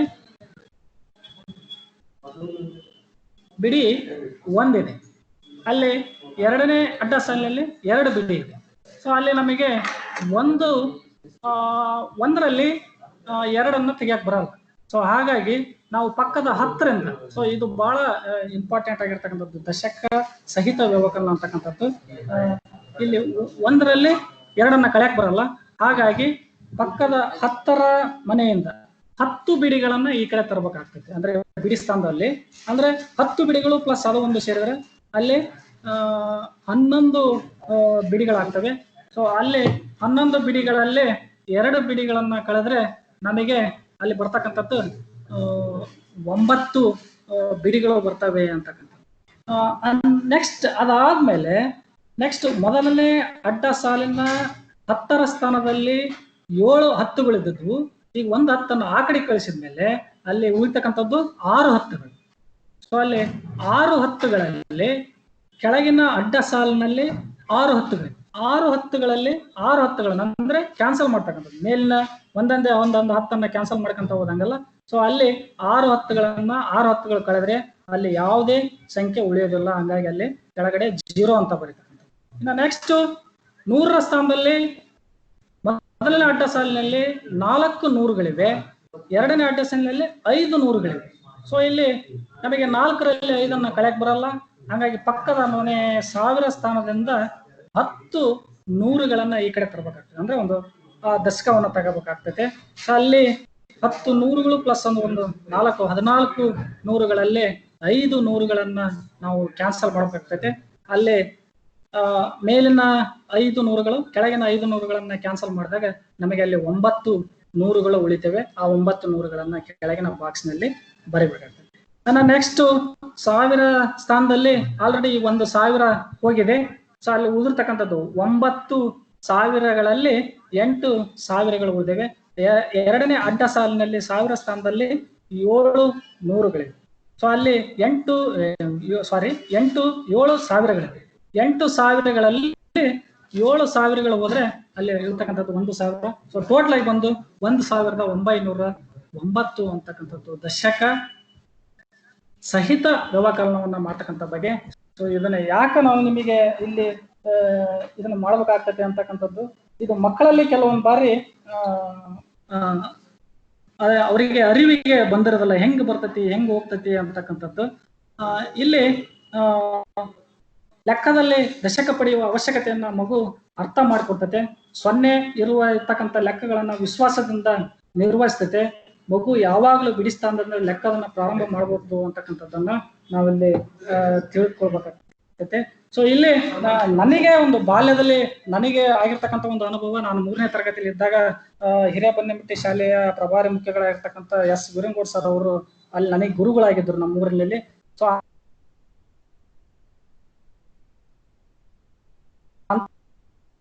ನಾವಿನ್ನೂ ಚಿಕ್ಕವರಿದ್ವಿ. ಅವರು ಬಂದು ತರಗತಿ ಕೋಣೆಯಲ್ಲಿ ಬಂದು ವೀರಂಗೌಡ ಸರ್ ಅವ್ರನ್ನ ಕಲಿಕೆಯಲ್ಲಿ ಮುಂದಿರ್ತಕ್ಕಂಥ ಮಕ್ಕಳು ಅಂದ್ರೆ ಅವ್ರು ಅಲ್ಲಿ ಮಾತಾಡ್ಕೊಂಡ್ರು. ಸೊ ಅದರಲ್ಲಿ ಒಂದು 5-6 ಜನ ವೀರಂಗೌಡ ಸರ್ ಅವರು ತೋರಿಸಿದ್ರು. ಅದರಲ್ಲಿ ನನ್ನನ್ನು ಎಬ್ಬಿಸಿ 2900ರಲ್ಲಿ 67 ಕಳಿ ಅಂತಂದು ಬೋರ್ಡ್ ಮೇಲೆ ಹಾಕಿದಾಗ ಸೊ ಆ ಲೆಕ್ಕವನ್ನ ಮಾಡ್ಲಿಕ್ಕೆ ನನಗೆ ಬರಲಿಲ್ಲ. ಅದು ನನಗೇನು ಅಲ್ಲೊಂದು ಯಾವುದೋ ಅಧಿಕಾರಿ ಬಂದಿರ್ತಾನೋ ಅಂತಕ್ಕಂಥದ್ದು ಒಂದು ಭಯ ಇತ್ತು. ಅಥವಾ ನನ್ನ ಒಂದು ಅಲ್ಲಿ ಸರ್ ಇದ್ರು, ಅವ್ರು ಏನ್ ಹೇಳಿದ್ರು, ಸರ್ ಇದು 3ನೇ ತರಗತಿಗಿಂತ ಈ ಒಂದು ಸಾಮರ್ಥ್ಯ ಅಂದ್ರೆ ಮಟ್ಟ ಜಾಸ್ತಿ ಇದೆ, ಅದಕ್ಕೆ ಮಾಡ್ತಾ ಇಲ್ಲ ಅಂತ ಒಂದು ಉತ್ತರವನ್ನ ಕೊಟ್ರು. ಆದ್ರೂ ಅದು ಅವ್ರ ಅಧಿಕಾರಿಗಳು ನೆಕ್ಸ್ಟ್ ಹೋದ ನಂತರ ಸರ್ ನಮ್ಮನ್ನ ಕರೆಸಿ, ಅಲ್ಲಪ್ಪ ಇದು ಎಷ್ಟು ಇದು ಒಂದು ತುಂಬಾ ಕಠಿಣ ಏನಿಲ್ಲ, ಇದನ್ನ ನಾವು ಮಾಡ್ಬೋದು ಲೆಕ್ಕನ ಅಂತಂತಂದು ಪ್ರೀತಿ ವಿಶ್ವಾಸದಿಂದ ಮಾತಾಡಿಸಿ ಕೊನೆಗೆ ಆ ಲೆಕ್ಕವನ್ನ ನಮ್ಮೆಲ್ಲ ವಿದ್ಯಾರ್ಥಿಗಳಿಂದ ಮಾಡಿಸಿದ್ರು. ಸೊ ಇಲ್ಲಿ ನಾನು ಹೇಳೋದು ಇಷ್ಟೇ, ಇಲ್ಲಿ 1900ರಲ್ಲಿ 67 ಅಂದ್ರೆ ಮೊದಲ 2 ಸೊನ್ನೆಗಳು ಬಂದ್ಬಿಡ್ತವೆ. ಸೊ ಇದು ಕೆಲವೊಂದು ವಿದ್ಯಾರ್ಥಿಗಳಿಗೆ ಅರ್ಥ ಆಗಲ್ಲ. ಸೊ ಇಲ್ಲಿ ನಮಗೆ ದಶಕ ಸಹಿತ ವ್ಯವಕಲನ ಮಾಡ್ತಕ್ಕಂಥ ಸಂದರ್ಭದಲ್ಲಿ ಚೌಕಳಿ ಪುಸ್ತಕಗಳನ್ನ ಬಳಸಿ 1 ಬಾರಿ 2 ಬಾರಿ ಅಥವಾ 3 ಬಾರಿ ನಾವು ಅದನ್ನ ಮನದಟ್ಟು ಮಾಡಿದಾಗ ಮಕ್ಕಳಿಗೆ ಅರಿವು ಮೂಡ್ತೈತಿ. ದಶಕ ಸಹಿತ ವ್ಯವಕಲನವನ್ನ ಯಾವ ರೀತಿ 0 ಬಂದಾಗ ಯಾವ ರೀತಿ ಮಾಡ್ಬೋದು ಅಂತಕ್ಕಂಥದ್ದು. ಸೊ ಅಲ್ಲಿ ನಮ್ಮ ಬಾಲ್ಯದಲ್ಲಿ ಸಂತಸದಿಂದ ಅಂದ್ರೆ ಅಲ್ಲಿ ಸುಗಮಕಾರರಾಗಿರ್ತಕ್ಕಂಥ ಎಸ್ ವೀರಂಗೌಡ ಸರ್ ಅವರು ನಮಗೆ ಸಂತಸದಿಂದ ಒಂದು ಕಲಿಕಾ ವಾತಾವರಣ ಸೃಷ್ಟಿಸಿ ಅವರದೇ ಒಂದು ಮೆಥಡ್ ಅಲ್ಲಿ ಅದು ಮೋಸ್ಟ್ಲಿ ನನಗೆ ಅನ್ಸೋದು ಈಗ ಚೌಕಳಿ ಹಾಳಿ ಅದು ಆ ಒಂದು ನಿಟ್ಟಿನಲ್ಲಿ ಅವರು ಹೇಳಿರ್ಬೋದು ಅಂತ ನನಗೆ ಅನಿಸ್ತದೆ. ಸೊ ಈಗಲೂ ಆ ಅಂಕೆ ನನಗೆ ನೆನಪಿದೆ, 2900ರಲ್ಲಿ 67 ಕಲಿತಕ್ಕಂಥದ್ದು. ಸೊ ಆ ಒಂದು ನಿಟ್ಟಿನಲ್ಲಿ ಅಂದ್ರೆ ನಾವು ಸುಗಮಕಾರರಾದವರು ಪ್ರತಿಯೊಬ್ಬ ಮಗುವನ್ನ ಗಮನಿಸಿ ಅಲ್ಲಿ ಮಕ್ಕಳಿಗೆ ಒಂದು ಸಂತಸದಾಯಕವಾಗಿರ್ತಕ್ಕಂಥ ಕಲಿಕಾ ವಾತಾವರಣದಲ್ಲಿ ಮಕ್ಕಳಿಗೆ ಹೇಳ್ಕೊಟ್ಟಲ್ಲಿ ಗಣಿತ ಕಬ್ಬಿಣದ ಕಡಲೆಯಲ್ಲ ಸುಲಿದ ಬಾಳೆಹಣ್ಣಿನಂತೆ ಅಂತಕ್ಕಂಥದ್ದನ್ನ ನಾವು ಈ ಮೂಲಕ ನಾನು ಒಂದು ಸಣ್ಣ ನೆನಪನ್ನ ಮಾಡಿಕೊಂಡೆ. ನಂತರದಲ್ಲಿ ಗುಣಾಕಾರ ಪರಿಕಲ್ಪನೆ, ಇಲ್ಲಿ ಪೂರ್ವಜ್ಞಾನ ಬಂದು 1 ಅಂಕಿ ಸಂಖ್ಯೆಯಿಂದ 2 ಅಂಕಿ ಸಂಖ್ಯೆಯನ್ನ ಗುಣಿಸ್ತಕ್ಕಂಥದ್ದು. ಇಲ್ಲಿ ಸಾಮರ್ಥ್ಯ 2 ಮತ್ತು 3 ಅಂಕಿ ಸಂಖ್ಯೆಗಳನ್ನ 2 ಅಂಕಿ ಸಂಖ್ಯೆಗಳಿಂದ ಗುಣಿಸಬಲ್ಲವರು. ಸರಳ ವಿಧಾನಗಳು ಈ ಪರಿಕಲ್ಪನೆಯನ್ನ ಬೆಳೆಸಬೇಕಾದ್ರೆ ಇಲ್ಲಿ ಬೇಸ್ 10ರ ಬ್ಲಾಕ್ ಇದು ಆಲ್ರೆಡಿ ನಿಮ್ಮ ಗಣಿತ ಕಲಿಕಾ ಆಂದೋಲನದಲ್ಲಿದೆ. ಆಟಿಕೆಣ ಇದು ಕೂಡ ಆಟಿಕೆಣ ಬಳಸಿ ಗುಣಾಕಾರನ ಯಾವ ರೀತಿ ಮಾಡಬಹುದು ಅಂತಕ್ಕಂಥದ್ದು. ಅದೇ ರೀತಿ ಚೌಕಳಿ ಹಾಳೆಯನ್ನ ಮತ್ತು ಸಂಖ್ಯಾ ರೇಖೆ ಮೇಲೆ ಮಗ್ಗಿ ಕೋಷ್ಟಕವನ್ನು ಬಳಸುವುದರ ಮೂಲಕ ಗುಣಾಕಾರ ಕ್ರಿಯೆಯನ್ನು ನಾವು ಮಾಡಬಹುದಾಗಿದೆ. ಅದೇ ರೀತಿಯಾಗಿ ನಂತರದಲ್ಲಿ ಬಂದಿರತಕ್ಕಂಥ ಪರಿಕಲ್ಪನೆ ಭಾಗಾಕಾರ. ಈ ಭಾಗಾಕಾರದಲ್ಲಿ ಮೊದಲನೇದು ಪೂರ್ವಜ್ಞಾನ ಬಂದು ಭಾಗಾಕಾರ ಸಣ್ಣ ಪರಿಚಯ ಆಗಿರುತ್ತೆ 3ನೇ ಮತ್ತು ತರಗತಿಯಲ್ಲಿ. ಸಾಮರ್ಥ್ಯ ಬಂದು 5 ಅಂಕಿ ಸಂಖ್ಯೆಗಳನ್ನ 2 ಅಂಕಿ ಸಂಖ್ಯೆಗಳಿಂದ ಭಾಗಿಸ್ತಕ್ಕಂಥದ್ದು. ಇಲ್ಲಿ ಪರಿಕಲ್ಪನೆ ಬಳಸಲು ಹಮ್ಮಿಕೊಂಡಿರ್ತಕ್ಕಂಥ ಸರಳ ವಿಧಾನ ಆಟಿಕೆ ಹಣ, 4ನೇ ತರಗತಿ 5ನೇ ತರಗತಿ ಗಣಿತ ಪುಸ್ತಕಗಳು ಬಳಸಿ ಭಾಗಾಕಾರ ಕ್ರಿಯೆಯನ್ನ ಮಾಡಿಸ್ತಕ್ಕಂಥದ್ದು. ಇಲ್ಲಿ ಮೊದಲಿಗೆ ನಾವು ವಸ್ತುಗಳನ್ನ ಸಮಭಾಗಗಳಾಗಿ ವಿಂಗಡಿಸುವ ಅಥವಾ ಹಂಚುವ ವಿಧಾನವನ್ನ ಭಾಗಾಕಾರ ಅಂತ ನಾವು ತಿಳಿಸಬಹುದು. ನಂತರದ ಉದಾಹರಣೆಯೊಂದಿಗೆ ಭಾಗಾಕಾರ ಲೆಕ್ಕಗಳನ್ನ ಯಾವ ರೀತಿ ತಿಳಿಸ್ತಕ್ಕಂಥದ್ದು. ಇಲ್ಲಿ 4 ಸ್ನೇಹಿತರು ಒಂದು ಮಾವಿನ ತೋಟಕ್ಕೆ ಹೋಗ್ತಾರೆ. ಅಲ್ಲಿ ಅವರು 32 ಮಾವಿನ ಹಣ್ಣುಗಳನ್ನ ತೆಗೆದುಕೊಳ್ತಾರೆ. ಈ ಮಾವಿನ ಹಣ್ಣುಗಳನ್ನ ಪ್ರತಿಯೊಬ್ಬರು ಸಮನಾಗಿ ಹಂಚ್ಕೊಳ್ತಾರೆ. ಅಂದ್ರೆ ಪ್ರತಿಯೊಬ್ಬರಿಗೂ ದೊರೆಯುವ ಮಾವಿನ ಹಣ್ಣುಗಳು ಎಷ್ಟು ಅಂತಕ್ಕಂಥದ್ದನ್ನ ನಾವು ಕೇಳಿದಾಗ ಇಲ್ಲಿ ಸ್ನೇಹಿತರ ಸಂಖ್ಯೆ 4, ಹಂಚಿಕೊಳ್ಬೇಕಾದ ಮಾವಿನ ಸಂಖ್ಯೆ ಮಾವಿನ ಹಣ್ಣುಗಳ ಸಂಖ್ಯೆ ಅಂತಂದ್ರೆ 32.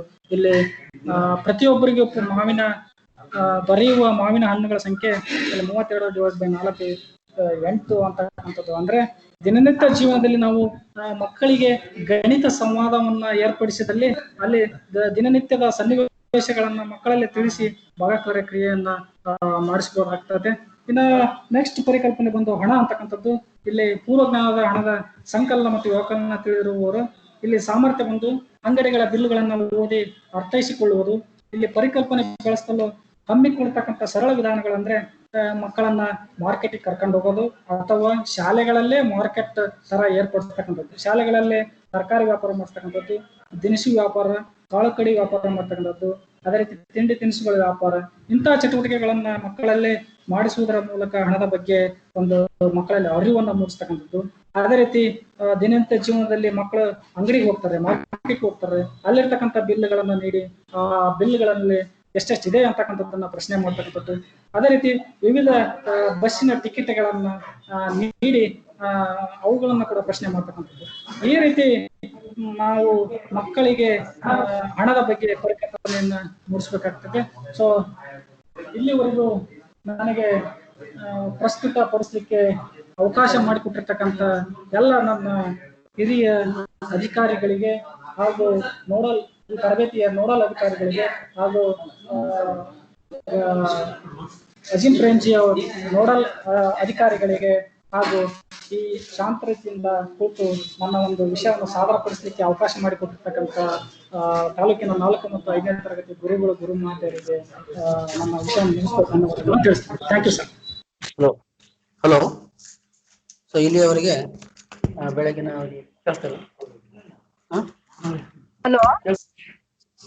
ಬೆಳಗಿನ ಅವಧಿಯಲ್ಲಿ ಗಣಿತದ ಮತ್ತು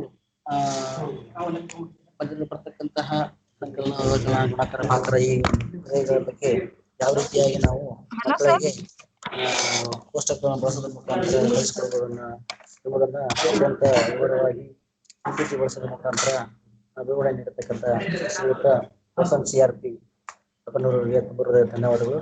ಈಗ ಮುಂದಿನ ಭಾಗವನ್ನ ನಮ್ಮ BRP ಪ್ರೌಢ BRP ಇರ್ತಕ್ಕಂಥ ಶ್ರೀ ಶಿವಮೂರ್ತಿ ಬಿ ಇವರು ಮುಂದುವರಿಸಬೇಕಂತ ಅವರಿಗೆ ಕೇಳ್ಕೊತಾರೆ sir.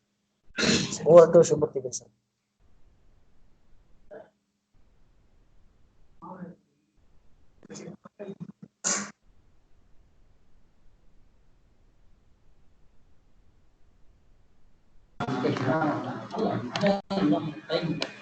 Hello sir. Hello.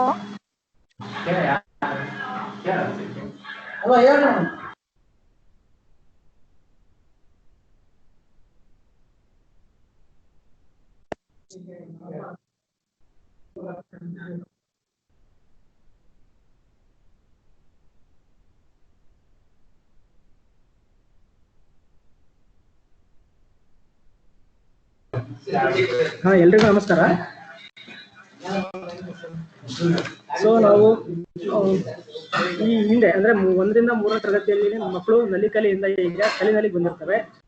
So ಈ ಕಲಿನಲಿಯಲ್ಲಿ ನಾವು ಆಡಿ ಕಲಿ ಮಾಡಿ ನಲಿ ಅನ್ನೋ ತತ್ವದ ಮೇಲೆ ನಾವು ಅಂದ್ರೆ ಮುಹೂರ್ತದಿಂದ ಪಾತಿನಾದ್ಯತ್ಮಕ ಮುಹೂರ್ತದವರೆಗೆ ನಾವು ಮಕ್ಕಳನ್ನ ಕರೆದೊಯ್ಬೇಕಾಗತ್ತೆ. ಇಲ್ಲಿ ನಾವು ಅಪವರ್ತನಗಳು ಮತ್ತು ಅಪವರ್ತ್ಯಗಳು ಅನ್ನೋ ಒಂದು ಟಾಪಿಕ್ ಅನ್ನ ತಗೊಂಡಾಗ ಸೊ ಮಕ್ಕಳಿಗೆ ಪೂರ್ವಜ್ಞಾನ ಏನಿರುತ್ತಂದ್ರೆ ಸೊ ಸಂಖ್ಯೆಗಳ ಬಗ್ಗೆ ಅರಿವಿರುತ್ತೆ ಮತ್ತು ಅವುಗಳ ಗುಂಪುಗಳ ಬಗ್ಗೆ ಜ್ಞಾನ ಇರುತ್ತೆ ಅಷ್ಟೇ. ಆದ್ರೆ ಈ ತರಗತಿಗೆ ಬಂದಾಗ ನಾವು 4 ಮತ್ತು 5ನೇ ತರಗತಿಗೆ ಬಂದಾಗ ಆ ಸಂಖ್ಯೆಗಳ ಅಪವರ್ತನ ಮತ್ತು ಅಪವರ್ತ್ಯಗಳು ಏನೇನು ಇರ್ತವೆ ಅನ್ನೋದನ್ನ ನಾವು ಅವರಿಗೆ ತಿಳಿಸ್ಬೇಕಾಗುತ್ತೆ. ಸೊ ಈ ಪರಿಕಲ್ಪನೆ ಅವರಲ್ಲಿ ಬೆಳೆಸೋದಕ್ಕೆ ನಾವು ಯಾವ್ಯಾವ ವಿಧಾನಗಳನ್ನ ನಾವು ಬಿಡಿಸ್ಬೋದು ಅಂತ ಅಂದ್ರೆ ಬೇಸ್ 10 ಬ್ಲಾಕ್ಗಳನ್ನು ಬಳಸ್ಕೋಬಹುದು, ಚೌಕಳಿಗಳ ಹಾಳೆಗಳನ್ನು ನಾವು ಬಳಸಬಹುದು ಮತ್ತು ಸಂಖ್ಯೆಗಳನ್ನ ಗುಂಪು ಮಾಡುವ ಮೂಲಕ ಅಪವರ್ತನಗಳನ್ನ ಕಂಡುಹಿಡಿಯಬಹುದು. ಜೊತೆಗೆ ಅಲ್ವಾ hello sir,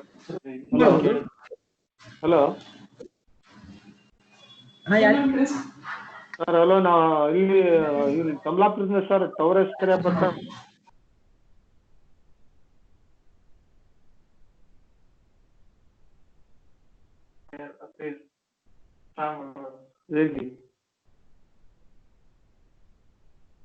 hello sir,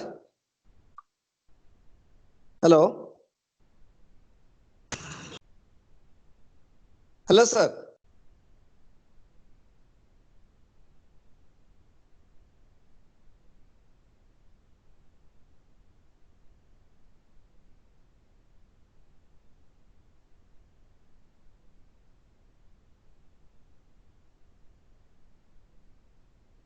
Unmuted.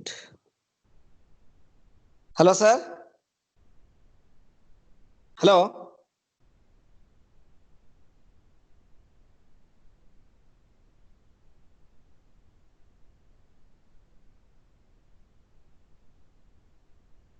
Sir ಹೇಳಿ. ಹಲೋ ಸರ್, ಸ್ಟಾರ್ಟ್ ಮಾಡಿ ಸರ್.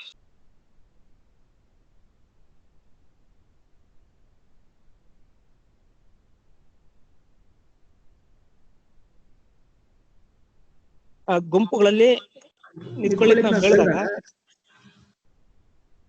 ಅವರಿಗೆ ಮೊದಲಿಗೆ ಇಬ್ಬಿಬ್ರೆ ಒಂದೊಂದು ಗುಂಪು ಮಾಡ್ರಿ ಅಂತ ಅನ್ಬೇಕು. ಆಗ ಯಾರು ಎಕ್ಸ್ಟ್ರಾ ಉಳಿತಾರೆ ಅಂತ ನೋಡಿದಾಗ ಯಾರು ಉಳಿಯಲ್ಲ, ಯಾಕಂದ್ರೆ 6 ಗುಂಪುಗಳು ಆಗೋಗ್ಬಿಡ್ತವೆ. ಜೊತೆಗೆ 3 ಗುಂಪುಗಳಲ್ಲಿ 3 ಮಕ್ಕಳು ಒಟ್ಟಿಗೆ ಒಂದು ಗುಂಪನ್ನು ಮಾಡ್ರಿ, ಆ ರೀತಿ ಎಷ್ಟು ಗುಂಪುಗಳು ಆಗ್ತವೆ ಅಂತ ಹೇಳಿದಾಗ ಸೊ ಅಲ್ಲಿ ಕೂಡ ಯಾರು ಉಳಿಯಲ್ಲ.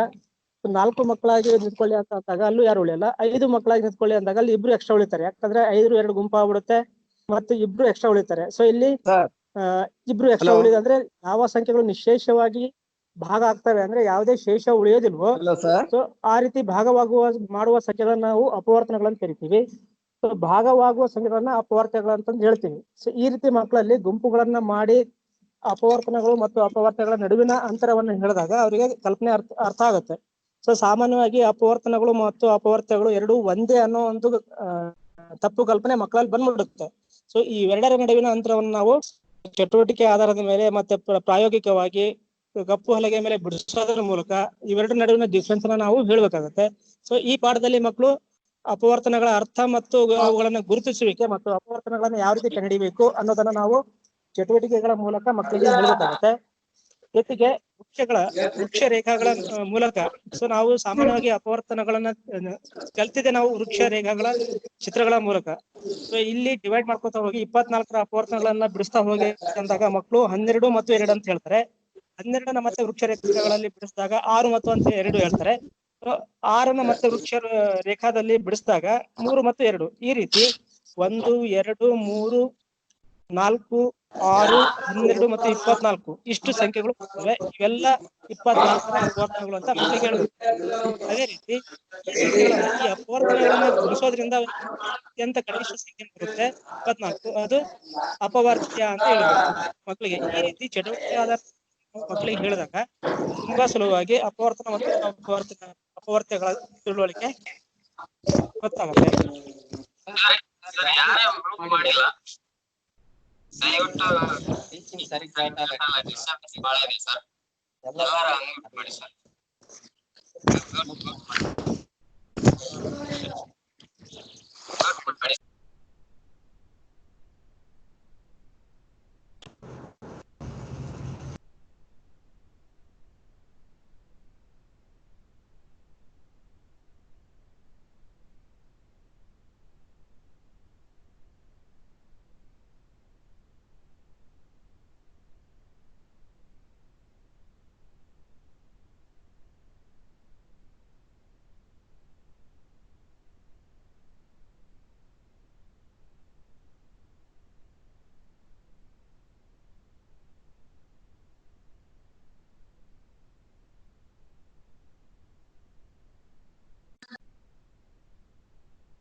ಆಗಿದೆ ನೋಡಿ ಸರ್.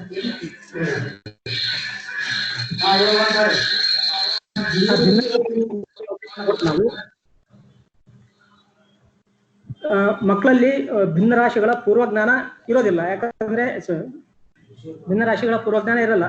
ಇಲ್ಲಿ ನಾವು ಯಾವುದೇ ಒಂದು ವಸ್ತುಗಳನ್ನ ನಾವು ಸಮಭಾಗಗಳನ್ನಾಗಿ ವಿಂಗಡಿಸಿದಾಗ ಮಾತ್ರ ಅವುಗಳನ್ನ ಭಿನ್ನರಾಶಿ ರೂಪದಲ್ಲಿ ವ್ಯಕ್ತಪಡಿಸಬಹುದು ಅಂತಂದು ಹೇಳಿ ನಾವು ಮೊದಲೇ ತಿಳಿಸ್ಬೇಕಾಗುತ್ತೆ.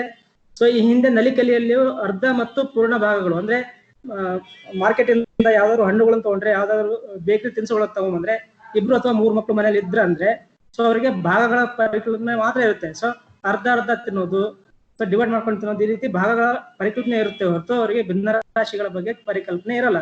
ಸೊ ಈ 4 ಮತ್ತು 5ನೇ ತರಗತಿಗಳಲ್ಲಿ ಭಿನ್ನರಾಶಿ ಮತ್ತು ಭಿನ್ನರಾಶಿಗಳ ಹೋಲಿಕೆಯನ್ನ ಅರ್ಥ ಮಾಡ್ಕೋಬೇಕು ಅಂತ ಅಂದ್ರೆ ನಾವು ಸೊ ಚಟುವಟಿಕೆಗಳ ಮೂಲಕನೇ ನಾವು ಕೆಲವೊಂದು ಉಪಕರಣಗಳನ್ನು ಬಳಸೋದ್ರ ಮೂಲಕ ಅಂದ್ರೆ ಸಂಖ್ಯಾ ರೇಖೆ, ಭಿನ್ನರಾಶಿ ಪಟ್ಟಿಗಳು ಮತ್ತು ವೃತ್ತಗಳನ್ನ ಕತ್ತರಿಸುವ ವಿಧಾನ, ಇವುಗಳ ಮೂಲ ಪರಿಕಲ್ಪನೆಗಳನ್ನ ನಾವು ಮಕ್ಕಳಲ್ಲಿ ಮೂಡಿಸಬಹುದು.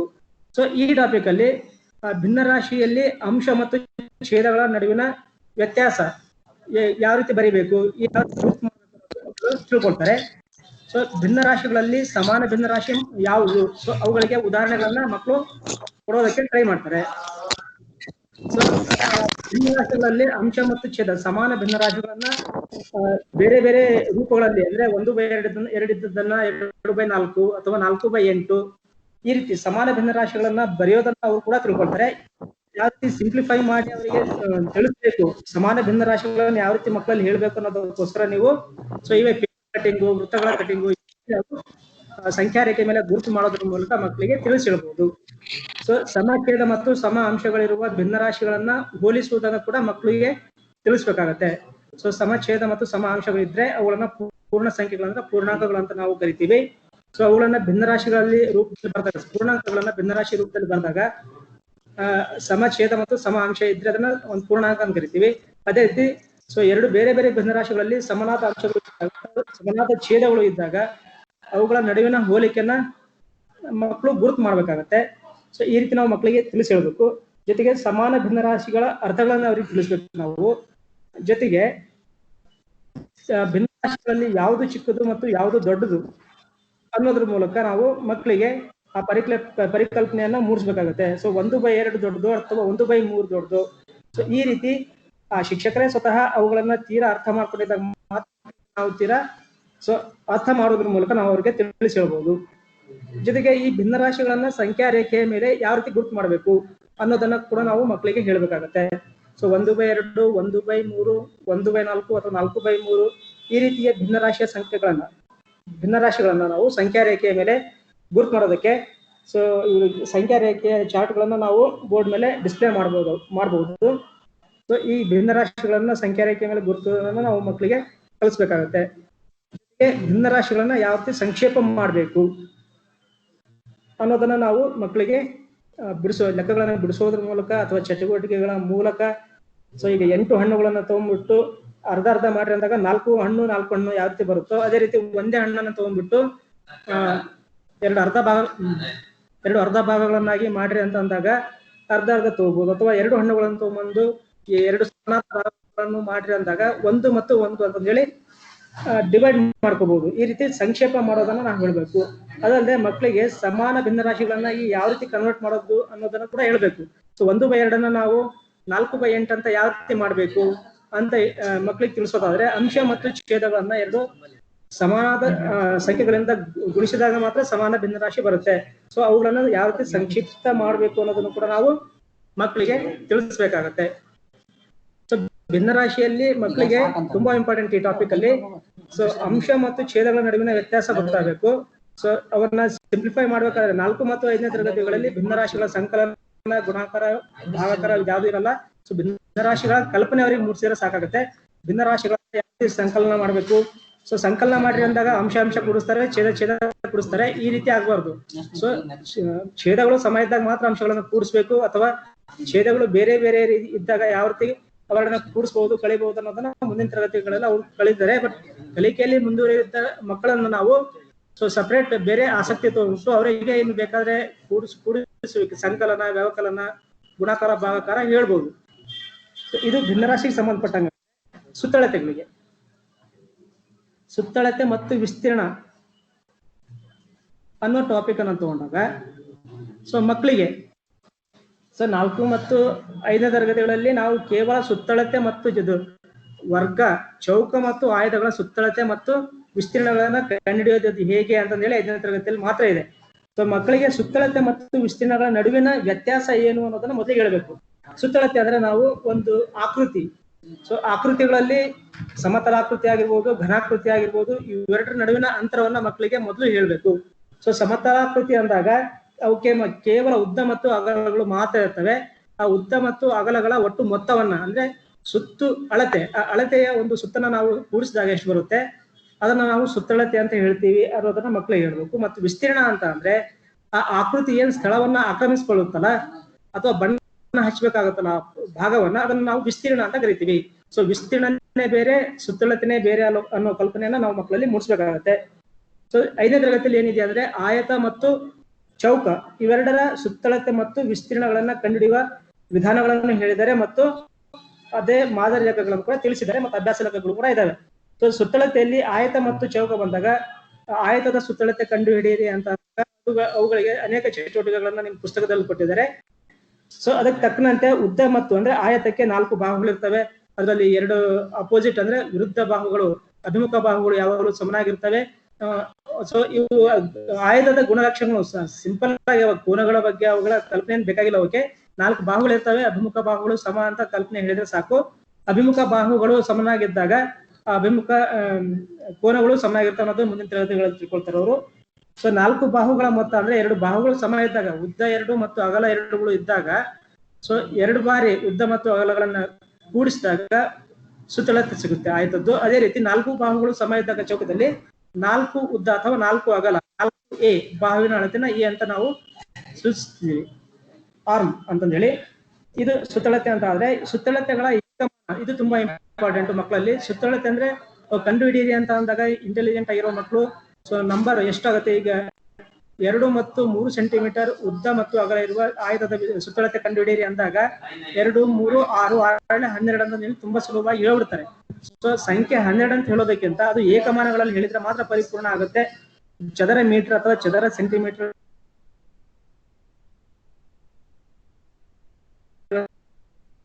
ಬರಿಬೇಕು ಅನ್ನೋದು ಹೇಳಿ ಮಕ್ಕಳಿಗೆ ತಿಳಿಸಿದ್ರೆ ಅವರು ಅನಾಯಾಸವಾಗಿ ಇದನ್ನ ಸೊ ಡಿಫ್ರೆನ್ಸ್ ಅನ್ನ ತುಂಬಾ ಈಸಿಯಾಗಿ ಕಂಡುಹಿಡ್ಕೊಳ್ತಾರೆ. ಅದೇ ರೀತಿ ವಿಸ್ತೀರ್ಣಗಳನ್ನ ಕೂಡ, ಸೊ ಆಯತದ ವಿಸ್ತೀರ್ಣ ಅಂತ ಅಂದಾಗ ಉದ್ದ ಇಂಟು ಅಗಲ, ಸೊ ಇವುಗಳಿಗೆ ಚಟುವಟಿಕೆ ಕೂಡ ಇದಾವೆ.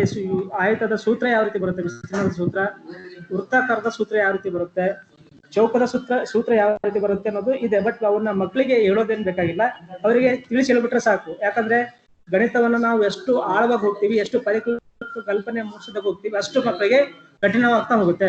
ಸೊ ಮಕ್ಕಳಿಗೆ ಚಟುವಟಿಕೆಗಳ ಮೂಲಕ ಬೋಧಿಸಿದ್ರೆ ಅವರಿಗೆ ತುಂಬಾ ಈಸಿಯಾಗಿ ಪರಿಕಲ್ಪನೆಗಳು ಅರ್ಥ ಆಗುತ್ತೆ.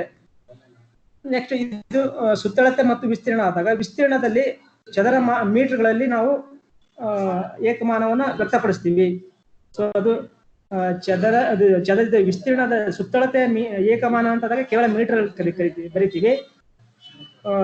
ವಿಸ್ತೀರ್ಣದ ಏಕಮಾನ ಏನಂತ ಹೇಳಿದಾಗ ಚದರ ಮೀಟರ್ ಅಂತ ಕರಿತೀವಿ. ಇಲ್ಲಿ ಚದರ ಅಂದ್ರೆ ಏನು ಅಂತ ಹೇಳಿ ಮಕ್ಕಳಿಗೆ ತುಂಬಾ ಕನ್ಫ್ಯೂಸ್ ಆಗುತ್ತೆ. ಚದರ ಅಂದ್ರೆ ಅದು ಒಂದು ಏಕಮಾನ. ಸೊ ಉದ್ದ ಮತ್ತು ಅಗಲಗಳನ್ನ ಎರಡನ್ನ ಗುಣಿಸಿದಾಗ ಏನ್ ಸ್ಕ್ವೇರ್ ಬರುತ್ತಲ್ಲ ಅದನ್ನ ಸ್ಕ್ವೇರ್ ಅನ್ನ ನಾವು ಚದರ ಅಂತ ಕರಿತೀವಿ. ಈ ರೀತಿ ಡಿಫ್ರೆನ್ಸ್ ಗಳನ್ನ ತುಂಬಾ ಇಂಟೆಲಿಜೆಂಟ್ ಇರೋ ಮಕ್ಕಳಿಗೆ ನಾವು ತಿಳಿಸ್ಬೇಕಾಗತ್ತೆ. ಸೊ ಮಕ್ಕಳಲ್ಲಿ ಸುತ್ತು ಅಳತೆ ಮತ್ತು ವಿಸ್ತೀರ್ಣ ಅಂದ್ರೆ ಏನು ಅನ್ನೋ ಪರಿಕಲ್ಪನೆ ಮೂಡಿಸಿದ್ರೆ ಸಾಕಾಗತ್ತೆ. ನೆಕ್ಸ್ಟ್ ಬಂದ್ಬಿಟ್ಟು ಸಮಮಿತಿ ಮತ್ತು ಆಕೃತಿಗಳು ಮತ್ತು ವಿನ್ಯಾಸಗಳು ಅನ್ನೋ ಒಂದು ಪಾಠ ಇದೆ. ಇದು ಕೊನೆಯದಾಗಿದ್ರು ಕೂಡ ನಾವು ಇದು ತುಂಬಾ ಅಂತ ಇಂಪಾರ್ಟೆಂಟ್ ಅಲ್ಲ ಅನ್ನೋದು ಹೇಳಿ ಎಷ್ಟೋ ಟೀಚರ್ಗಳು ಈ ಪಾಠಗಳನ್ನ ಮಕ್ಕಳಿಗೆ ಮಾಡೋದೇ ಇಲ್ಲ.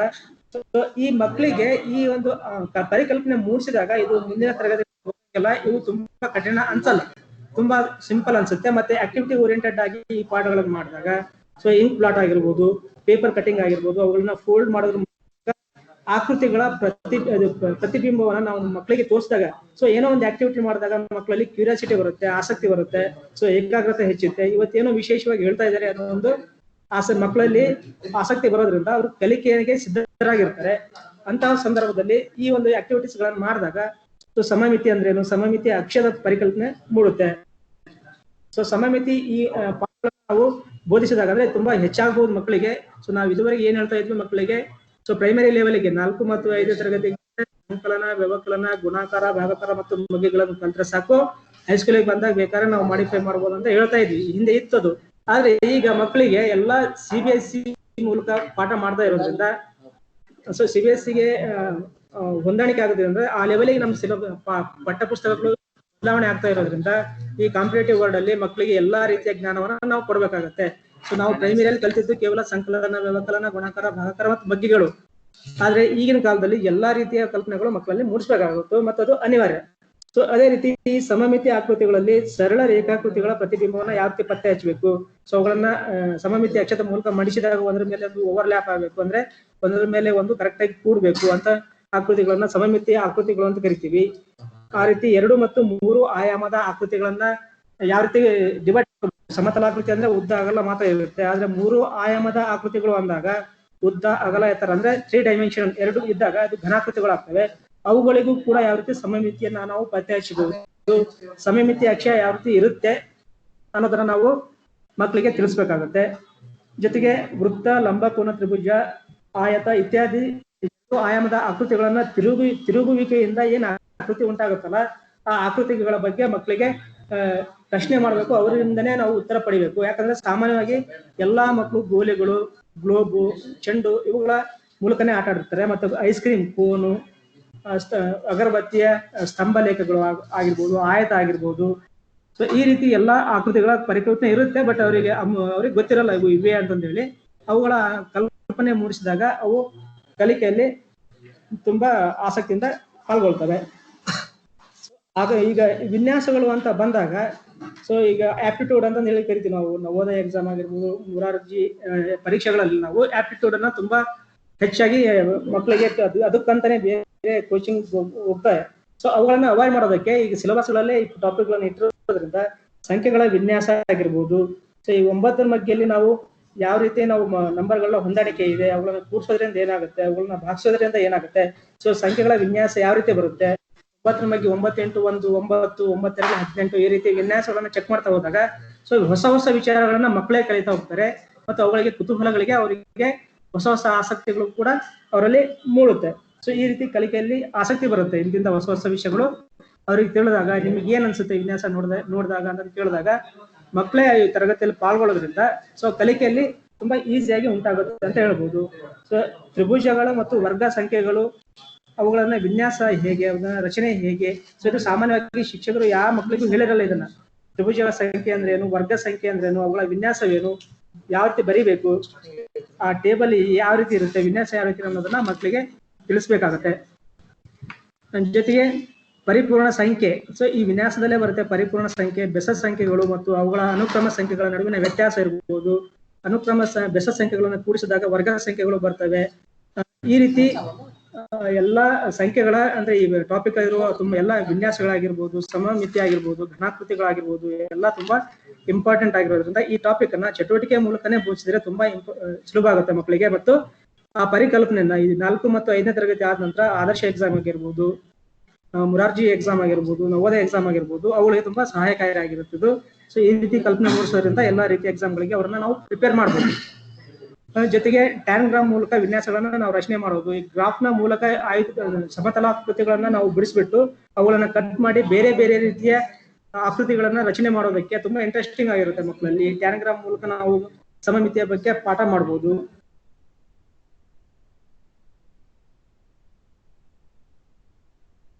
ಚಿಂತನೆ, ಆಸಕ್ತಿ ಮತ್ತು ಏಕಾಗ್ರತೆ, ಗ್ರಹಿಸುವಿಕೆ ಮತ್ತು ಪರಿಕಲ್ಪನೆಗಳನ್ನ ಮೂಡೋದಕ್ಕೆ ಈ ಪಾಠಗಳು ತುಂಬಾ ಸಹಾಯಕಾರ ಆಗಿರುತ್ತೆ. ಸೊ ಮಕ್ಕಳಿಗೆ ಘನಾಕೃತಿಗಳು, ಸಮತಲಾಕೃತಿಗಳ ನಡುವಿನ ವ್ಯತ್ಯಾಸ ಹೇಳ್ಬೇಕು, ಅವುಗಳ ಸುತ್ತಳತೆ, ವಿಸ್ತೀರ್ಣ ಬಗ್ಗೆ ತುಂಬಾ ಸವಿವರವಾಗಿ ಆ ಚಟುವಟಿಕೆಗಳ ಮೂಲಕನೇ ನಾವು ಮೊದಲಿಗೆ ನಾವು ಶಿಕ್ಷಕರಾದವರು ತುಂಬಾ ಈ ಗಣಿತದ ಬಗ್ಗೆ ಆಸಕ್ತಿಯನ್ನು ಹೊಂದಿರಬೇಕು ಮತ್ತು ಅವುಗಳ ನಿರಂತರ ಅಧ್ಯಯನ ಮಾಡಿರ್ಬೇಕು. ಹಾಗಿದ್ದಾಗ ಮಾತ್ರ ನಾವು ಮಕ್ಕಳಿಗೆ ತುಂಬಾ ಸುಲಭದ ವಿಧಾನಗಳಲ್ಲಿ ಮಕ್ಕಳಿಗೆ ತಿಳಿಸಬಹುದೇ ಹೊರತು ನಾವು ಯಾವತ್ತೋ ಒಂದಿನ ಬುಕ್ ಓದ್ಬಿಟ್ಟು ಎಲ್ಲ ತಿಳಿದಿದೆ ಬಿಡು ಅಂತ ನೇರವಾಗಿ ಕ್ಲಾಸ್ ರೂಮಿಗೆ ಹೋದಾಗ ಸೊ ಅಲ್ಲಿ ಮಾಡೋ ಪರಿಕಲ್ಪನೆ ಸರಿಯಾಗಿರಲ್ಲ, ಮಕ್ಳಿಗೆ ನಾವು ಏನ್ ತಿಳಿಸ್ಬೇಕಾಗಿರುತ್ತೋ ಅದು ಕೂಡ ಸರಿಯಾಗಿ ಮಕ್ಕಳಿಗೆ ಹೋಗಲ್ಲ. ಇದರಿಂದ ಗೊಂದಲ ಉಂಟಾಗಿ ಈ ಗಣಿತ ಅನ್ನೋದೇ ತುಂಬಾ ಕಠಿಣ, ಇದನ್ನ ಕಲಿಯೋದೇ ಬೇಡ ಅನ್ನೋ ನಿರ್ಧಾರಕ್ಕೆ ಬಂದ್ಬಿಡ್ತಾರೆ. ಹಾಗಾಗಿ ಗಣಿತವನ್ನ ನಾವು ಮಕ್ಕಳಿಗೆ ತುಂಬಾ ಸುಲಭವಾಗಿ ಬೋಧಿಸಿದ್ರೆ ಮಕ್ಕಳಲ್ಲಿ ಆಸಕ್ತಿ ಉಂಟಾಗ್ಬಿಟ್ಟು ಸೊ ಗಣಿತ ಕಠಿಣ ಅನ್ನೋ ವಿಷಯನೇ ಮರ್ತು ಬಿಡ್ತಾರೆ ಅವರು, ಮತ್ತು ಅದರಲ್ಲಿ ಆಸಕ್ತಿಯನ್ನ ಮೂಡಿಸ್ತಾರೆ. ಹಾಗಾಗಿ ಸೊ ಗಣಿತವನ್ನ ನಾವು ಚಟುವಟಿಕೆ ಮೂಲಕನೇ ಆಸಕ್ತಿ ಮೂಡಿಸೋದ್ರಿಂದ ಸೊ ನಮ್ಮ ಸಂಪೂರ್ಣ ಜ್ಞಾನವನ್ನ ಅದರಲ್ಲಿ ಪಡ್ಕೊಂಡ್ಬಿಟ್ಟು ಮಕ್ಕಳಿಗೆ ವರ್ಗಾಯಿಸಿದ್ರೆ ಮಾತ್ರ ಗಣಿತ ಸಫಲ ಆಗುತ್ತೆ ಅಂತ ಹೇಳ್ತಾ ನನಗೆ ಕೊಟ್ಟಿರುವಂತ ಟಾಪಿಕ್ ಅನ್ನ ಅನುಕೂಲ ಮಾಡಿರುವಂತ ಎಲ್ರಿಗೂ ಧನ್ಯವಾದ ಹೇಳ್ತಾ ಇದ್ದೀನಿ.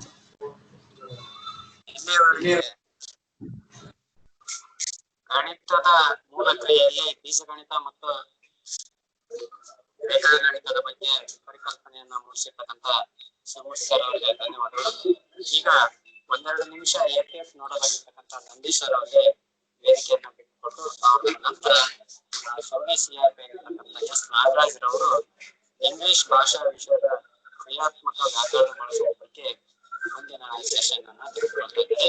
ನಾಗರಾಜ್ ಸರ್ ಅವರು ರೆಡಿಯಾಗಿದ್ದಾರೆ. ನಂದೀಶ್ ಸರ್ ಅವರು ವೇದಿಕೆಯನ್ನ ಬಳಕೆ ಮಾಡ್ತಾರೆ.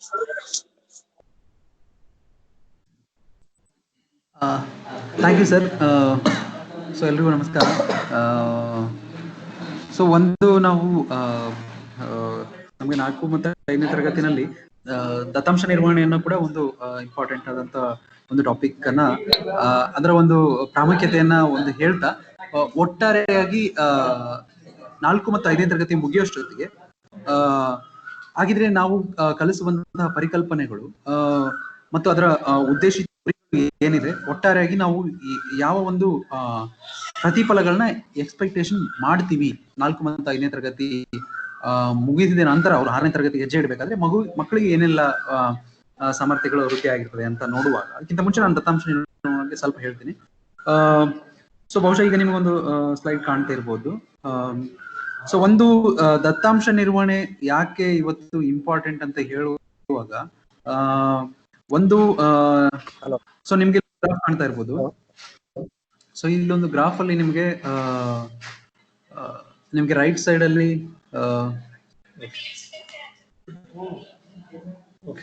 Right side of the graph ಈಗ ನಿಮ್ಗೆ ಈ ವೆಬ್ಸೈಟ್ ಅಲ್ಲಿ COVID-19 ನ ಒಂದು ಸ್ಥಿತಿಗತಿ, ಇವತ್ತಿನ ಸ್ಥಿತಿಗತಿಯನ್ನ ನಿಮ್ಗೆ ಕಾಣ್ತಾ ಇದೆ ಅಲ್ಲಿ. ಸೊ ಅಲ್ಲಿ ನಮ್ಗೆ ರೇಖಾ ನಕ್ಷೆಯ ಮೂಲಕ ಗುಲಾಬಿ ಕಲರ್ ಅಲ್ಲಿ ಇರುವಂತದ್ದು ಇಲ್ಲಿವರೆಗೆ ಕನ್ಫರ್ಮ್ಡ್ ಕೇಸಸ್ ಅನ್ನ ನಾವು ನೋಡ್ತೀವಿ. ಸೊ ಇಲ್ಲಿ ನಾನು ಕೆಳಗಡೆ ನೋಡಿದಾಗ ಬಿಗಿನಿಂಗ್ ಇಂದ ಅಂತ ಒಂದು ಕ್ಲಿಕ್ ಮಾಡ್ತೀನಿ. ಅಂದ್ರೆ ನಮಗೆ ಮಾರ್ಚ್ ಲಾಕ್ಡೌನ್ ಅವಧಿ ಏನ್ ಶುರು ಆಯ್ತಲ್ಲ ಅಲ್ಲಿಂದ ಇವತ್ತಿನವರೆಗೆ ಅಂತ ನೋಡಿದಾಗ ನಮ್ಗೆ ಸೊ ರೆಡ್ಡಿಶ್ ಪಿಂಕ್ ಅಂತ ಏನ್ ಹೇಳ್ತೀವಿ, ಈ ಕಲರ್ ಅಲ್ಲಿ ನೋಡಿದಾಗ ನಮ್ಗೆ ಏನ್ ಕಾಣ್ತಾ ಇದೆ ಬಲ್ಗಡೆ ಇಲ್ಲಿವರೆಗೂ ಆಗಿರುವಂತ ಕೇಸ್ಗಳು ಸರಿಸುಮಾರು 8,000ದಷ್ಟು ಇರುವಂತದ್ದು. 8K ಅಂದ್ರೆ 8,000 ಇರುವಷ್ಟು ಕೇಸ್ಗಳು ನಮ್ಗೆ ಕನ್ಫರ್ಮ್ ಆಗಿರುವಂತದ್ದು. ಅದರಲ್ಲಿ ಆಕ್ಟಿವ್ ಆಗಿರುವಂತ ಕೇಸ್ಗಳನ್ನ ನೀವು ನೋಡ್ತಾ ಹೋದ್ರೆ ನೀಲಿ ಕಲರ್ ಅಲ್ಲಿ ಇರುವಂತದ್ದು ಒಂದಷ್ಟು ಏರಿಕೆಯಲ್ಲಿ ಸಾಕ್ತಾ ಒಂದು ಬಾರಿ ಉದಾಹರಣೆಗೆ ಮೇ 24th ಅಷ್ಟೊತ್ತಿಂದ ತುಂಬಾ ಎಕ್ಸ್ಪೋನೆನ್ಷಿಯಲಿ ಅದು ತುಂಬಾ ಯೂನಿಫಾರ್ಮ್ ಆಗಿ ರೈಸ್ ಆಗ್ತದೆ, ಮತ್ತೆ ರೈಸ್ ಆಗಿ ಮತ್ತೆ ಈಗ ಒಂದಷ್ಟು ದೀರ್ಘವನ್ನ ಮುಟ್ಟಿ ಮತ್ತೆ ಈಗ ಕೊನೆಗೆ ನಮ್ಗೆ ಕೆಳಗಡೆ ಒಂದು ಸೂಚನೆಯನ್ನು ಬರ್ತಾ ಇದೆ. ಸ್ವಲ್ಪ ಕಡಿಮೆ ಅಂದ್ರೆ ಆಕ್ಟಿವ್ ಕೇಸಸ್ಗಳ ಸಂಖ್ಯೆ ಇಳಿಮುಖವಾಗಿರುವಂತದ್ದು ನಿಮ್ಗೆ ಕಾಣ್ತದೆ.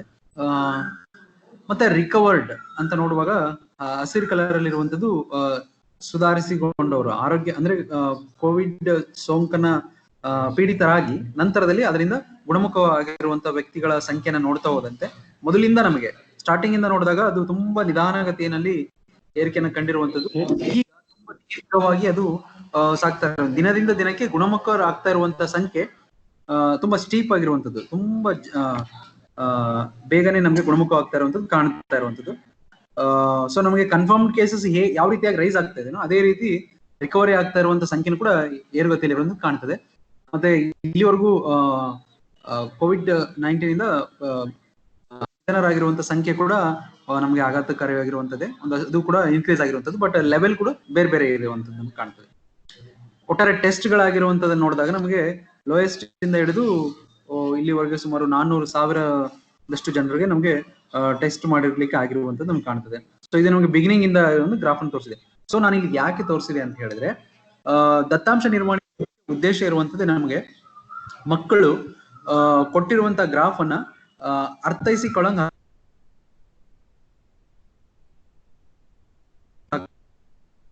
ಮಾಹಿತಿಯನ್ನ ಸಂಗ್ರಹಣೆ ಮಾಡಿ ಆ ಮಾಹಿತಿಗೆ ತಾನು ನಕಾಶೆಯನ್ನ ಹಾಕುವಂತೆ ಹಾಕ್ಬೇಕು ಅಂತ ಹೇಳಿ. ಹಾಗಿದ್ರೆ ಒಟ್ಟಾರೆಯಾಗಿ ನಮ್ಗೆ 4 ಮತ್ತು 5ನೇ ತರಗತಿ ಮುಗಿಯೋಷ್ಟೊತ್ತಿಗೆ ಏನೇನೆಲ್ಲ ಸಾಮರ್ಥ್ಯಗಳು ಬಂದಿದೆ ಅಂತ ಮಕ್ಕಳಲ್ಲಿ ನೋಡ್ಬೇಕಾದಾಗ ನಮ್ಗೆ ಮುಖ್ಯವಾಗಿ ಕಾಣುವಂಥದ್ದು ಒಂದಷ್ಟು ಅಂಶಗಳನ್ನ ನಮ್ಗೆ ಪಟ್ಟಿ ಮಾಡಿರುವಂತದ್ದು ನಮ್ಗೆ ಕಾಣ್ತಾ ಹೋಗ್ತದೆ.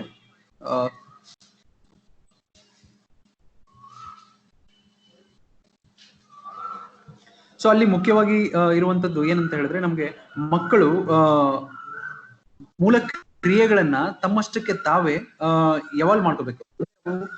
ಮಕ್ಕಳು ದಿನನಿತ್ಯ ಜೀವನದ ಸನ್ನಿವೇಶಗಳಿಗೂ ಮತ್ತು ತಮ್ಮ ಯೋಚನೆಯನ್ನ ಗಣಕೀಕರಣಗೊಳಿಸುವುದಕ್ಕೆ ಸಂಬಂಧ ಕಲ್ಪಿಸ್ಕೋಬೇಕು. ಅಂದ್ರೆ ತನ್ನ ದಿನನಿತ್ಯ ಜೀವನದ ಸನ್ನಿವೇಶಗಳನ್ನ ಅವರು ಗಣಕೀಕರಣಕ್ಕೆ ಹೋಲಿಸ್ಕೋಬೇಕಂತ ಹೇಳಿ. ಮತ್ತೆ ನಮ್ಮ ಸುತ್ತಮುತ್ತ ಇರುವಂತಹ ಶೇಪ್ಗಳನ್ನ ಮತ್ತು ಅದರ ಒಂದು ಪ್ರಾಪರ್ಟಿಗಳನ್ನ, ಅದರ ಗುಣಗಳನ್ನ ಅರ್ಥ ಮಾಡ್ಕೊಳಂಗ್ ಆಗ್ಬೇಕು. ಮಕ್ಕಳು ಅವರೇ ಅರ್ಥ ಮಾಡ್ಕೊಳಂಗ್ ಆಗ್ಬೇಕು ಅಂತೇಳಿ.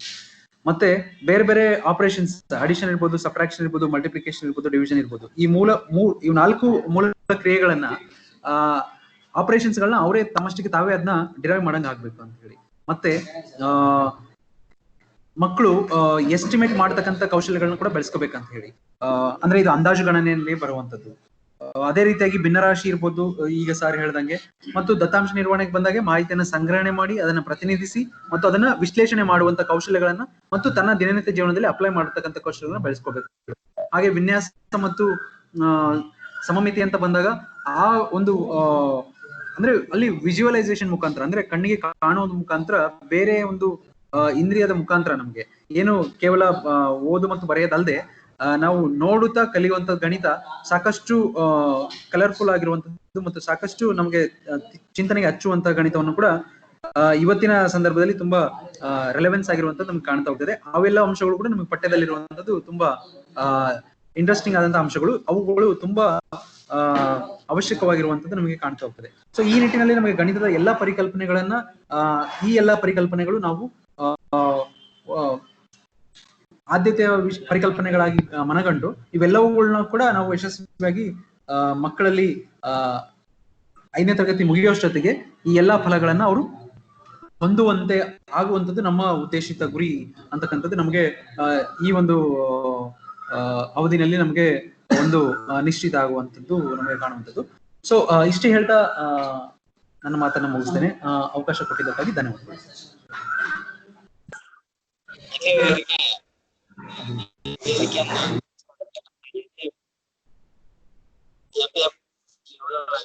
ನಂದೀಶ್ ಸರ್ ಅವರಿಗೆ ಧನ್ಯವಾದಗಳು.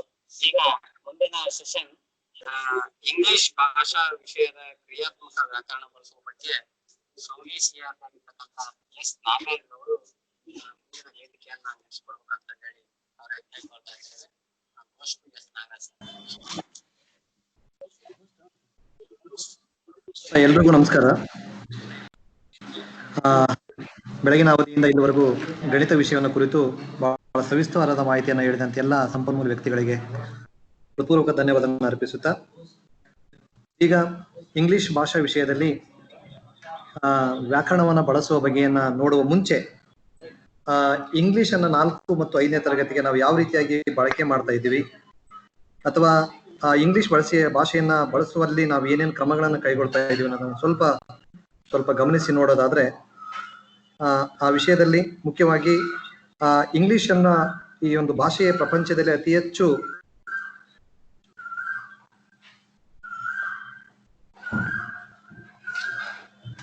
ಇಂಗ್ಲಿಷ್ ಅನ್ನ ಭಾಷೆಯ ಪ್ರಪಂಚದಲ್ಲಿ ಅತಿ ಹೆಚ್ಚು ಬಳಸುವ 2ನೇ ಭಾಷೆಯಾಗಿ ನಾವು ಇಂಗ್ಲಿಷ್ ಅನ್ನ ಇವತ್ತು ಪ್ರಪಂಚದಾದ್ಯಂತ ನೋಡ್ತಾ ಇದ್ದೀವಿ. ಇಂತಹ ಒಂದು ಭಾಷೆಯನ್ನ ನಮ್ಮ ಪ್ರಾಥಮಿಕ ಶಿಕ್ಷಣದಲ್ಲೇ ಮೊಟ್ಟ ಮೊದಲ ಬಾರಿಗೆ 1ನೇ ತರಗತಿಯಿಂದ ಪ್ರಾರಂಭ ಮಾಡ್ಬೇಕಂತ ಹೇಳಿ ನಮ್ಮ ಕರ್ನಾಟಕ ಘನ ಸರ್ಕಾರ 2007 ಮತ್ತು 8ನೇ ಸಾಲಿನಿಂದ 1ನೇ ತರಗತಿಯಿಂದಲೇ ಇಂಗ್ಲಿಷ್ ಅನ್ನ ಒಂದು ದ್ವಿತೀಯ ಹಾಗೂ ಪರಿಚಯಾತ್ಮಕ ಭಾಷೆಯಾಗಿ ಪ್ರಾರಂಭ ಮಾಡಿದೆ. ನಾವು ಕನ್ನಡವನ್ನೇ ಕಳಿಸ್ಬೇಕು, ಕನ್ನಡಕ್ಕೆ ಧಕ್ಕೆ ಉಂಟಾಗುತ್ತದೆ, ಕನ್ನಡ ಭಾಷೆ ನಮ್ಮ ಮಾತೃಭಾಷೆಯಾಗಿರೋದ್ರಿಂದ ನಾವು ಕನ್ನಡವನ್ನು ಬಿಟ್ಟು ಬೇರೆ ಭಾಷೆಯನ್ನ ಕಲಿಸಬಾರದು ಅಂತ ಅಲ್ಲ, ಅದರ ಜೊತೆಯಲ್ಲಿ ಇಂಗ್ಲಿಷ್ ಅನ್ನ ಕಲಿಸೋದ್ರಿಂದ ಇಂಗ್ಲಿಷ್ ಅನ್ನು ಯಾಕೆ ನಾವು 1ನೇ ತರಗತಿಯಿಂದ ಭಾಷೆಯನ್ನಾಗಿ ಬೋಧಿಸಲು ಪ್ರಾರಂಭ ಮಾಡಿದೀವಿ ಅನ್ನೋ ಬಹುಮುಖ್ಯವಾದ ಅಂಶವನ್ನು ನೋಡೋದಾದ್ರೆ, ಈ ಸ್ಪರ್ಧಾತ್ಮಕ ಯುಗದಲ್ಲಿ ಹೆಚ್ಚು ಅವಕಾಶಗಳನ್ನ ಕಲ್ಪಿಸಲು ಹಾಗೂ ಎರಡನೇ ಬಹುಮುಖ್ಯ ಕಾರಣ ಅಂದ್ರೆ ಖಾಸಗಿ ಶಾಲೆಗಳ ನಲ್ಲಿನ ಇಂಗ್ಲಿಷ್ ವ್ಯಾಮೋಹದಿಂದ ಪಾಲಕರನ್ನ ಸರ್ಕಾರಿ ಶಾಲೆಗಳತ್ತ ಸೆಳೆಯಲು ಬಹುಮುಖ್ಯವಾದ ಅಂಶ ಅಂದ್ರೆ ತಪ್ಪಾಗ್ಲಾರ್ದು. ಸೊ ಆ ದಿಶೆಯಲ್ಲಿ ನಾನೀಗೊಂದು ಸ್ಲೈಡ್ ಅನ್ನ ತಮ್ಗೆಲ್ಲ ತೋರಿಸ್ತಾ ಇದ್ದೀನಿ. A different language is A different vision of life ಅಂತಂದೇಳಿ, ಒಂದು ಬೇರೆಯಾದ ಭಾಷೆ ನಮಗೆ ಬೇರೆಯಾದ ಜೀವನವನ್ನೇ ತೋರಿಸುತ್ತದೆ ಅನ್ನೋ ಒಂದು ಮಾತಿನ ಅರ್ಥದಂತೆ ನಮ್ಮ ಮಾತೃಭಾಷೆಯ ಜೊತೆಯಲ್ಲಿ ಬೇರೆ ಭಾಷೆಯನ್ನ ಕಲಿಯುವ ಉದ್ದೇಶ ಬೇರೆಯಾದಂತ ಪ್ರಪಂಚವನ್ನ ಅಥವಾ ಬೇರೆಯಾದ ಜೀವನವನ್ನ ಮಕ್ಕಳಿಗೆ ಕಲ್ಪಿಸುವುದಾಗಿದಂತ ಬಹುಮುಖ್ಯವಾದ ಅಂಶವನ್ನು ನೋಡೋದಾಗಿದೆ. ಈ ದಿಸೆಯಲ್ಲಿ 1ನೇ ತರಗತಿಯಿಂದ ಪ್ರಾರಂಭವಾದ ಮೊದಲ ವರ್ಷ ಶಿಕ್ಷಕರಿಗೆ ತಮಗೆಲ್ಲ ಗೊತ್ತಿರಬಹುದು ಕೂಡ, ಬಹುಶಃ 2007-8ನೇ ಸಾಲಿನಲ್ಲಿ ಈ ಇಂಗ್ಲಿಷ್ 1ನೇ ತರಗತಿಯಿಂದ ಪ್ರಾರಂಭ ಮಾಡಿ ಅಂತ ಹೇಳಿದಾಗ ಯಾರು ಮಾಡ್ಬೇಕನ್ನೋ ಬಹಳಷ್ಟು ಚರ್ಚೆಗಳು ನಡೆದಾಗ 1, 2, 3 ಮಾಡುವಂತ ಶಿಕ್ಷಕರು ಮತ್ತು 4, 5 ಮಾಡುವಂತ ಶಿಕ್ಷಕರಿಗೆ ತರಬೇತಿಗಳನ್ನ ಆಯೋಜನೆ ಮಾಡಿ ಈ ಭಾಷೆಯನ್ನ ಪ್ರಾರಂಭ ಮಾಡಿದಾಗ ಪ್ರತಿ ತಿಂಗಳು ನಿಮಗೆಲ್ಲ ಗೊತ್ತಿರುವಂತೆ ಉಪಗ್ರಹ ಆಧಾರಿತ ಸ್ಯಾಟಲೈಟ್ ಬೇಸ್ಡ್ ವಿಡಿಯೋ ಕಾನ್ಫರೆನ್ಸ್ ಅಂತಂದೇಳಿ ತಮಗೆಲ್ಲ ಗೊತ್ತಾಗ್ತಿತ್ತು. ಈ ಸ್ಯಾಟಲೈಟ್ ಬೇಸ್ಡ್ ವಿಡಿಯೋ ಕಾನ್ಫರೆನ್ಸ್ ಗಳಲ್ಲಿ ಕೇಳುವಂತ ಬಹುಮುಖ್ಯವಾದ ಒಂದೇ ಒಂದು ಪ್ರಶ್ನೆ ಅಂದ್ರೆ, ಸಾರ್ ನಮಗೆ ಇಂಗ್ಲಿಷ್ ಪಾಠ ಮಾಡಕ್ ಬರಲ್ಲ ಸರ್, ದಯಮಾಡಿ ನಮ್ಗೆ ಹಾಕ್ಬೇಡ್ರಿ ಅಂತಂದೇಳಿ ಇಡೀ ರಾಜ್ಯಾದ್ಯಂತ ಎಲ್ಲ ಶಿಕ್ಷಕರು ಒಕ್ಕೊಲಿನಿಂದ ಈ ಪ್ರಶ್ನೆಯನ್ನು ಕೇಳ್ತಾ ಇದ್ರು. ಬಹುಶಃ ಈ ಎಲ್ಲಾ ಪ್ರಶ್ನೆಗಳಿಗೆ ಒಂದೇ ಒಂದು ಉತ್ತರವನ್ನ ಕೊಡ್ತಾ ಇದ್ದದ್ದು ಯಾರಂದ್ರೆ ಡಾಕ್ಟರ್ ಎಚ್ ಕುಮಾರಸ್ವಾಮಿ ಅಂತಂದೇಳಿ ಮೈಸೂರಿನಲ್ಲಿ ಆಗ ಡಯಟ್ನ ಇಂಗ್ಲಿಷ್ ಪ್ರಾಧ್ಯಾಪಕರಾಗಿ ಮತ್ತು 1ನೇ ತರಗತಿಯಿಂದ ಇಂಗ್ಲಿಷ್ ಅನ್ನ ಕಲಿಸುವುದಕ್ಕೆ ಪಠ್ಯಪುಸ್ತಕ ರಚನಾ ಸಮಿತಿಯಲ್ಲಿದ್ದಂತ ಮತ್ತು ಆ ಪಠ್ಯಪುಸ್ತಕವನ್ನ ರಚನೆ ಮಾಡಿದಂತ ಬಹುಮುಖ್ಯವಾದಂತ ಒಬ್ಬ ಭಾಷಾ ತಜ್ಞರಾಗಿದ್ದಂತ ಶ್ರೀಯುತ ಎಚ್ ಕುಮಾರಸ್ವಾಮಿ ಅವರು ಹೇಳ್ತಿದ್ದ ಒಂದು ಉತ್ತರ ಏನಂದ್ರೆ, ದಯಮಾಡಿ ಯಾರು ಕೂಡ ಹೆದರಬೇಡಿ, ನನಗೆ ಬರಲ್ಲ ಅನ್ನೋ ಮನೋಭಾವನೆಯನ್ನು ಬಿಟ್ಟು ಯಾವುದೇ ಹಿಂಜರಿಕೆ ಇಲ್ಲದೆ ತರಗತಿ ಕೋಣೆ ಒಳಗಡೆ ನನಗೆ ಪಾಠ ಮಾಡಕ್ ಆಗ್ಲಿಲ್ಲ ಅಂತಂದೇಳಿ ಬೇಜಾರಾದ್ರೆ, ನನಗೆ ಇಂಗ್ಲಿಷ್ ಮಾತಾಡಕ್ ಆಗಲ್ಲ ಅಂತ ಬೇಜಾರಾದ್ರೆ ತರಗತಿ ಕೋಣೆಯ ಬಾಗಿಲನ್ನು ಹಾಕಿಕೊಂಡು ಬೇರೆಯವರಿಗೆ ಕೇಳಿದ್ರೆ ಎಲ್ಲಿ ನನಗೆ ಮುಜುಗರ ಆಗುತ್ತೆ ಅನ್ನೋ ಒಂದು ದೃಷ್ಟಿಯಿಂದ ನೀನೇ ಬಾಗಿಲನ್ನು ಹಾಕಿಕೊಂಡು ಇಂಗ್ಲಿಷ್ ಅನ್ನ ಪಾಠ ಮಾಡು, ತಪ್ಪಾದ್ರೂ ಚಿಂತೆ ಇಲ್ಲ, ಧೈರ್ಯದಿಂದ ಇಂಗ್ಲಿಷ್ ಅನ್ನ ಬಳಸಿ ಅಂತ ಒಂದು ಉತ್ತರವನ್ನು ಕೊಡ್ತಾ ಇದ್ರು. ಇದು ಕಳೆದ 2007-8ರಿಂದ ಸತತವಾಗಿ 2-3 ವರ್ಷ ಇದೇ ಪ್ರಶ್ನೆಗಳು ಬರ್ತಾ ಹೋದವು. ತದನಂತರ ಅನೇಕ ಕಡೆ ನಾವು ಈ ಉಪಗ್ರಹ ಆಧಾರಿತ ತರಬೇತಿ ನೋಡಿದಾಗ ಈ ಪ್ರಶ್ನೆ ಬರ್ತಾ ಕಡಿಮೆ ಆಯ್ತು. ಯಾಕೆ ಈ ಪ್ರಶ್ನೆ ಕಡಿಮೆ ಆಯ್ತು ಅಂದ್ರೆ ಅರ್ಥ, ಒಂದು ನಮಗೆ ತಿಳ್ಕೊಂಡ ಪ್ರಕಾರ ಬಹಳಷ್ಟು ಜನ ಆ ಇಂಗ್ಲಿಷ್ನ ಒಂದು ಭಾಷೆಗೆ ಒಗ್ಗಿಕೊಂಡಿರುವಂತ ತಿಳ್ಕೊಬೇಕಾಗುತ್ತೋ ಅಥವಾ ಭಾಷೆಯನ್ನ ಅಥವಾ ವಿಷಯವನ್ನ ಬೋಧನೆ ಮಾಡೋದ್ರಲ್ಲಿ ಏನಾದ್ರು ಹಿಂಜರಿಕೆಯನ್ನ ಉಂಟಾದ್ರು ಅನ್ನೋದನ್ನ ನಾವು ಮುಖ್ಯವಾಗಿ ನೋಡ್ಬೇಕಾಗುತ್ತೆ. ಆದ್ರೆ ಬಹಳಷ್ಟು ಕಡೆಗಳಲ್ಲಿ ಹೆಂಗಾಗಿದೆ, 4 ಮತ್ತು 5ನೇ ತರಗತಿಗೆ ಇಂಗ್ಲಿಷ್ ವಿಷಯ ಅಂದ್ರ ಇದೆಯಪ್ಪ ಒಂದು ಪುಸ್ತಕ, ಅದು ಕೇವಲ ಯಾರು ಮಾಡ್ಬೇಕು, ಕ್ಲಾಸ್ ಟೀಚರ್ ಆದವ್ರು ಮಾಡ್ಬೇಕು, ಆಟಕ್ಕುಂಟು ಲೆಕ್ಕಕ್ಕಿಲ್ಲ. ಯಾಕೆ ಇಲ್ಲಿ ಆಟಕ್ಕುಂಟು ಲೆಕ್ಕಕ್ಕಿಲ್ಲ ಅಂದ್ರೆ ಅದಕ್ಕೆ ನಾವು ಯಾವುದೇ ರೀತಿಯಾದಂತ ನಿರ್ದಿಷ್ಟ ಮೌಲ್ಯಮಾಪನವನ್ನು ಇದುವರೆಗೂ ಕೂಡ ಫಿಕ್ಸ್ ಮಾಡಿಲ್ಲ. ಸಿಲೆಬಸ್ ಮಾಡ್ಬೇಕು, ಅದನ್ನು ಕೂಡ ನಿರ್ದಿಷ್ಟವಾಗಿ ಹೇಳಿಲ್ಲ. ಏನ್ ಮಾಡ್ಬೇಕು, ಇಂಗ್ಲಿಷ್ ಒಂದು ಬುಕ್ ಕೊಡ್ತೀವಿ, ಅದನ್ನು ಕೂಡ ಮಾಡಬೇಕು ಅಂತಂದೇಳಿ ನಿರ್ದಿಷ್ಟವಾಗಿ ಹೇಳಿಲ್ಲ. ಆದ ಕಾರಣದಿಂದಾಗಿ ಬಹಳಷ್ಟು ಕಡೆಗಳಲ್ಲಿ ಅದು ಹಾಗೆ ಉಳಿದುವಂತ ರೀತಿಯಲ್ಲಾಗಿದೆ. ಸೊ ಕೇವಲ ಪರಿಚಯಾತ್ಮಕ ಭಾಷೆಯಾಗಿ ಬಳಸುತ್ತೇವೆ, ಯಾವುದೇ ರೀತಿಯ ನಿರ್ದಿಷ್ಟ ಮೌಲ್ಯಮಾಪನ ಪ್ರಕ್ರಿಯೆ ಇಲ್ಲದ ಕಾರಣ ನಮ್ಮ 4 ಮತ್ತು 5ನೇ ತರಗತಿ ಇಂಗ್ಲಿಷ್ ಟೆಕ್ಸ್ಟ್ ಬುಕ್ ಗಳನ್ನ ನೋಡಿದಾಗ ಆಕರ್ಷಕ ಬಣ್ಣ ಮತ್ತು ಚಿತ್ರಗಳಿಂದ ಕಣ್ಮನ ಸೆಳೆಯುತ್ತವೆ.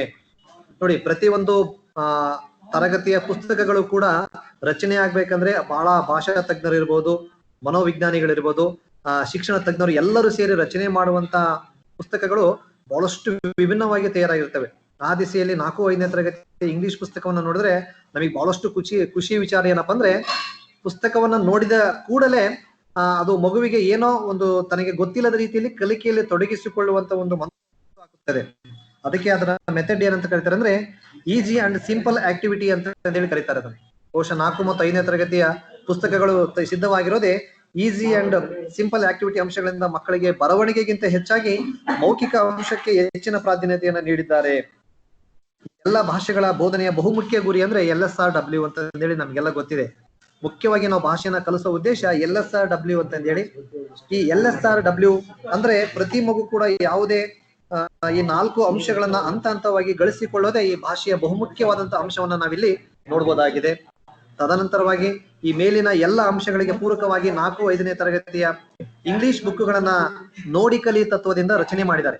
ಬಹಳ ಮುಖ್ಯವಾದ ಅಂಶ ಏನಂದ್ರೆ ನೋಡಿ ಕಲಿ ತತ್ವದಿಂದ ರಚಿತವಾಗಿದೆ. ಈ ಪುಸ್ತಕಗಳು NCF 2005ರ ದ್ವಿತೀಯ ಭಾಷಾ ಕಲಿಕೆ ಅಂಶದಿಂದ ಸಿದ್ಧಗೊಳಿಸಲ್ಪಟ್ಟಿವೆ. ನೋಡಿ, ಬಹಳಷ್ಟು ಮುಖ್ಯವಾದ ಅಂಶ ಅಂದ್ರೆ 4 ಮತ್ತು ಇಂಗ್ಲಿಷ್ ಪಠ್ಯ ಪುಸ್ತಕಗಳು NCF 2005ರ ದ್ವಿತೀಯ ಭಾಷಾ ಕಲಿಕಾ ಅಂಶ ಏನಿದೆಯಲ್ಲ, NCF ಅಂಶದಿಂದ ಇದು ಮುಖ್ಯವಾಗಿ ಮುಖ್ಯವಾಗಿ ರಚಿಸಲ್ಪಟ್ಟಂತ ಒಂದು ಅಂಶಗಳಾಗಿವೆ. ಆ ದಿಸೆಯಲ್ಲಿ ನೋಡೋದಾದ್ರೆ ಬಹುಮುಖ್ಯವಾಗಿ ನಮ್ಮ ಇಂಗ್ಲಿಷ್ ಟೆಕ್ಸ್ಟ್ ಬುಕ್ಸ್ ಗಳಲ್ಲಿ ಆಕ್ಟಿವಿಟಿಯ ಮೂಲಕ ಕಲಿಸಬೇಕು ಅಂತಂದೇಳಿ ಕರೀತಾ ಇದ್ದಾರೆ. ಬಹುಶಃ ಈ ಮೇಲಿನ ಅಂಶಗಳನ್ನ ನೋಡೋದಾದ್ರೆ ಒಂದೇದು ವಾರ್ಮ್ ಅಪ್ ಆಕ್ಟಿವಿಟಿ ಅಂತ ಕರೀತಾರೆ.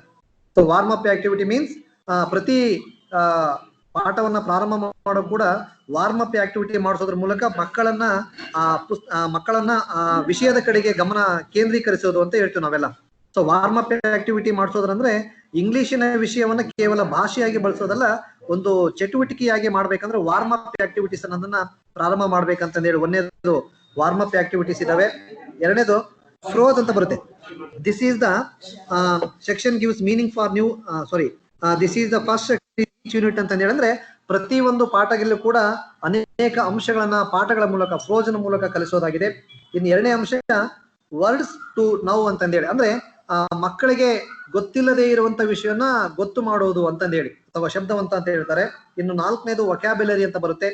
ಇನ್ನು ಐದನೇದು ಕಾಂಪ್ರಹೆನ್ಷನ್ ಕ್ವಶನ್ಸ್ ಲೆವೆಲ್ 1 ಅಂತ ಬರುತ್ತೆ. ಕಾಂಪ್ರಹೆನ್ಷನ್ ಲೆವೆಲ್ ಕ್ವಶನ್ 1 ಅಂತ ಬರುತ್ತೆ. ಆರನೇದು ಕಾಂಪ್ರಹೆನ್ಷನ್ ಕ್ವಶನ್ ಲೆವೆಲ್ 2 ಅಂತ ಬರುತ್ತೆ. ಇನ್ನು ಏಳನೇದು ಲ್ಯಾಂಗ್ವೇಜ್ ಎಕ್ಸ್ಪೀರಿಯನ್ಸ್ ಅಂತ ಬರುತ್ತೆ. ಇನ್ನು 8 ಪೊಯೆಟ್ರಿ ಅಂತ ಬರುತ್ತೆ. ಈ ಮೇಲಿನ ಅಂಶಗಳಿಂದ ನೋಡೋದಾದ್ರೆ ಈ ಅನೇಕ ಅಂಶಗಳಿಂದ ನಾವ್ ಏನನ್ನ ಕಲಿಸ್ತಾ ಹೋಗ್ತೀವಿ ಅಂದ್ರೆ ಮಕ್ಕಳಿಗೆ ಆಕ್ಟಿವಿಟಿ ಬೇಸ್ಡ್ ಆಗಿರುವಂತ ಈ ಪಠ್ಯ ಪುಸ್ತಕಗಳನ್ನ ಈ ಮೇಲಿನ 8 ಅಂಶಗಳನ್ನ ಬಹುಮುಖ್ಯವಾಗಿ 4 ಮತ್ತು 5ನೇ ತರಗತಿಯ ಪುಸ್ತಕಗಳಲ್ಲಿ ನಾವು ಇದನ್ನ ನೋಡ್ಬೋದಾಗಿದೆ. ತಾವೆಲ್ಲ ಗಮನಿಸೋದಾದ್ರೆ 5ನೇ ತರಗತಿಯ ಈಗ ಬರುತ್ತೆ, ಈಗ ಒಂದು ಸ್ಲೈಡ್ ಬರ್ತಾ ಇದೆ ನೋಡಿ. ಈ ಸ್ಲೈಡ್ ಅನ್ನ ಗಮನಿಸಿ ನೋಡೋದಾದ್ರೆ 5ನೇ ತರಗತಿಯಲ್ಲಿ ಇರುವಂತ ಈ ಪ್ರತಿ ಒಂದು ಪಾಠಕ್ಕೂ ತನ್ನದೇ ಆದಂತ ಗ್ರಾಮರ್ ಪಾಯಿಂಟ್ಸ್ ಅನ್ನ ಹೊಂದಿದೆ. ಸರ್ 4, 5ನೇ ತರಗತಿಗೆ ಯಾವ ಗ್ರಾಮರ್ ಪಾಯಿಂಟ್ಸ್ ಬರುತ್ತೆ ಸರ್ ಅದನ್ನ ಹೇಳೋದು ಹಾಗೆ ಅಂತ ನಮ್ಮಲ್ಲಿ ಸಂಶಯ ಇದ್ರೆ ಬಹುಶಃ ಈ ತೋರಿಸುವಂತ ಸ್ಲೈಡ್ ಮೂಲಕ ಹೇಳೋದಾದ್ರೆ ಲವ್ ಫಾರ್ ಅನಿಮಲ್ ಅಂತಂದೇಳಿ ಒಂದನೇ ಪಾಠ ಇದೆ. ಸೊ ಅದ್ರಲ್ಲಿ ಇರುವಂತ ಕಾಂಪಿಟೆನ್ಸಿ ಅಂದ್ರೆ ಪ್ರೆಸೆಂಟ್ ಟೆನ್ಸ್ ಫಾರ್ಮ್ ಅಂತಂದೇಳಿ ನೋಡಿ. ಲವ್ ಫಾರ್ ಅನಿಮಲ್ಸ್ ಈ ಪಾಠವನ್ನ ಬೋಧನೆ ಮಾಡೋದ್ರಿಂದ ಪ್ರೆಸೆಂಟ್ ಟೆನ್ಸ್ ಫಾರ್ಮ್ ಅಂತಂದೇಳಿ.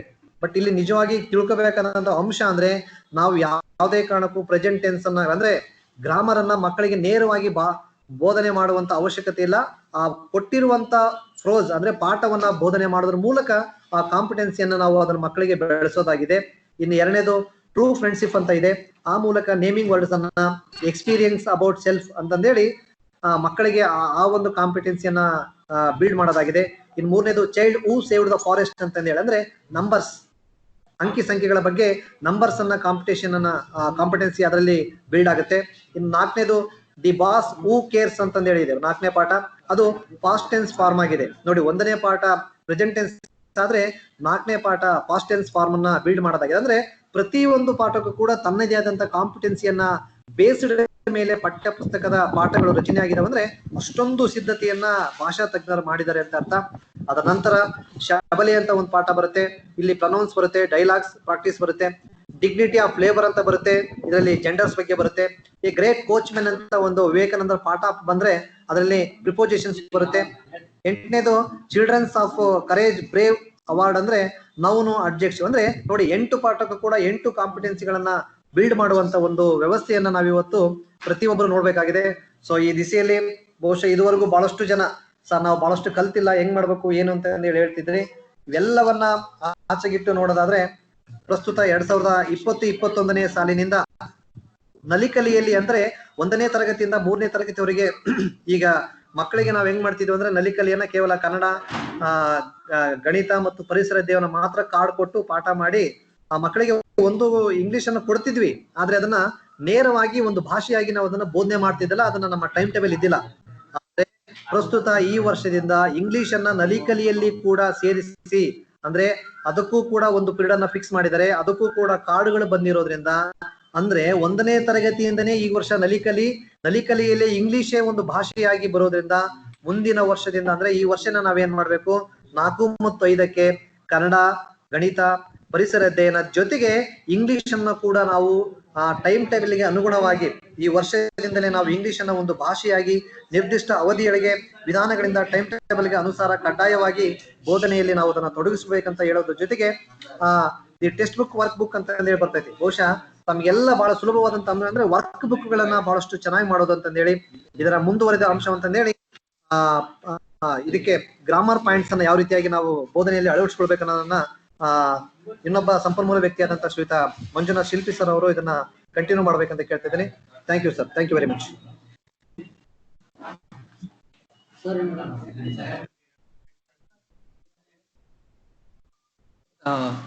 ಸೊ ಈಗ ಮಂಜುನಾಥ್ ಸರ್ ಅವರು ತೆಗೆದುಕೊಳ್ತಾರೆ.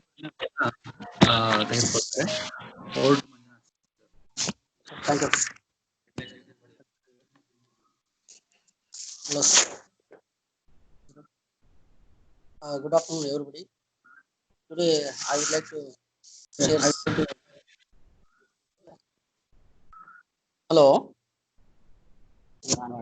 Yaka, sorry. Hello. Okay, sir. Good afternoon, everybody. Today, I would like to talk about how can we handle the class 40 minutes in the English language. That is classroom language. And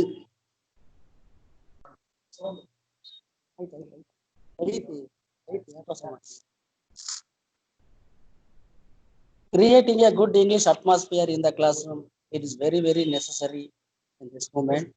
And what we have to do that. So, if you want to create a good English atmosphere in the classroom, first we have to know the language. That is the classroom language. So, without creating a good English atmosphere in the classroom, we can't teach English in the class. So, what we have to do, everybody know, but they are fearing, they are bothered about the language. How can we speak English in the classroom? We don't know English, and either also our children not able to understand the language what we are going to talk with before them. But don't think about like that. You have to speak in English when you are going to, or when you are during the classroom, or during taking the class. You have to create an atmosphere, English atmosphere. So for that, I am going to give some tips to you. How can we start the class in English, and also what are the language, what type of language we have? For example, when we are going, when you are entering into the classroom, first we should what we have to do, we should greet our children. That is our first step. So for that, what we have to do, for example, so for greeting, hello everyone, or good morning everybody, good afternoon, how are you today, what a lovely day. So like that, this type of sentence or this type of phrases we have to in the class. So, and also at the beginning of the session, you can use, so are you ready? Now I am going to tell you what, sir. If you want to teach in English in the classroom within a 40 minutes, what we have to do? So for that, we have to learn, we have to by heart, or you have to effort yourself for teach or for speak English in the classroom. So this is not our desire. This is the desire of our honorable commissioner, sir. So one time they told that the teacher has to create a good English atmosphere in the classroom. Not it is not a buying thing from the other shops. So the teacher has to effort themselves. Then only they can create an atmosphere in the classroom. So they have to speak. They should speak, and don't be bothered about that. So in the first session, our Nagaraj sir also told that almost most of the teachers are fear about the English. So why do like that? So we have try ourselves. So for that, we have to effort yourself in the before going to class. We can use some useful phrases. So now I am going to give useful phrases. Sir, please listen to me carefully and take, if you want, take notes. Otherwise, I am ready to share all the notes to you in the WhatsApp group. Okay, first one. So greetings, sir. At that time, you can use these useful phrases. Hello, everyone. Good morning, everybody. Good afternoon. How are you today? What a lovely day. Are you feeling better today? So like that. So and you can use today is a very cold, isn't it? So what a rainy day. So these are the greetings. So and the next what you have to do, you are going to begin the session. Now you can use. So are you ready? So everybody, pay attention. Everybody, open your books on page number like that. So look at the activity number 5. Okay, repeat after me. So we will learn how to do this activity. Let's begin today's lesson. It's time to begin. Please stop talking. So these are the useful phrases at the time of beginning the session. So if you want to know how the children are comprehend the language or your session or your content, at that time you can use, do you got it or do you get it? Are you with me? Do you understand? Say it again, please. One more time, please. So like that, you can ask question to your children to comprehension language. These are the comprehension language. So we have to use the classroom language at the time of teaching. So then you can use the common instructions. So what are those? Come in, go out, stand by your desk, stand up, sit down, put your hands up, put your hands down, hold your books or pens up, show me your pencils. So these are the common instructions. You have no, sir. So you should know, then only you can talk in English in the classroom. So other than the other instructions, I want you all to join in. So it means you are going to take an activity in the classroom. At that time, you can use this sentence. I want you to all join in this circle or in this activity like that. The whole class, please. If you want to give instruction generally like that, all whole class or the whole class, please open your books. Our whole class stand up. So whole class make a circle like that. You can use the this instructions. All together now. Then come on and write it on the board. So if you want to say something or if you want the child have to write something on the board, at the time you can use this command, write it on the board. Get it into groups of 4. So if you want to make a group of your children in the class, you can use this instruction. So all of you get it into groups of 4 like that. Would you try the next one? If it's the child or the group of children said one activity or one thing to you, at the time you can use this. Could you try the next one? Like that. I would like you to write this down. Could you please, or could you please write it? Or could you please open this door? So could you please take this like that? You can use the common other instructions. So then, if you want to ask questions like the at that time. So any questions or anybody? Now I am going to ask some questions to you.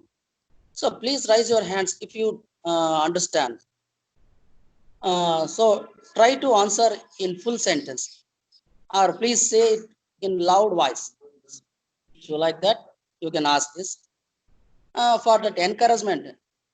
So what we have to do for encouragement? So this may be giving feedback to your children. That's interesting. That's interesting. Don't worry about it. Good. Excellent. Well done. That's right. That's great. That much better. You are really improving. Okay. So if some children or the child answered for your question, that time you have to encourage the children to learn another activity, learn another content, or learn something. So like that much better. You are really improving. I'm really impressed. I knew you could do it. Okay, I am really impressed. I knew you could do it. Means I already know you are able to do this activity. You are able to do this activity like that. And you more fantastic, very fine, wow. So these are the encouragement phrases or encouragement words you can use in the classroom. So at the end of the lesson, if you did the lesson, if you completed the lesson, so at that time, what are the phrases can you use in the classroom? Those are, let's stop now. It's time to finish the lesson. It's time to finish the lesson. Or let's stop now. Collect your work, please, or collect your workbook, please. Don't forget to bring this tomorrow, or don't forget to bring your workbook tomorrow. So these are the phrases we can use at the end of your lesson. So at that time, giving homework like that, this is your homework for tonight. This is your homework for tonight. So do exercise 5 on page 36 for your homework. There is no homework today. So remember your homework. So if you want to give homework to your students in English, at that time you can use these sentences. This is your homework for tonight.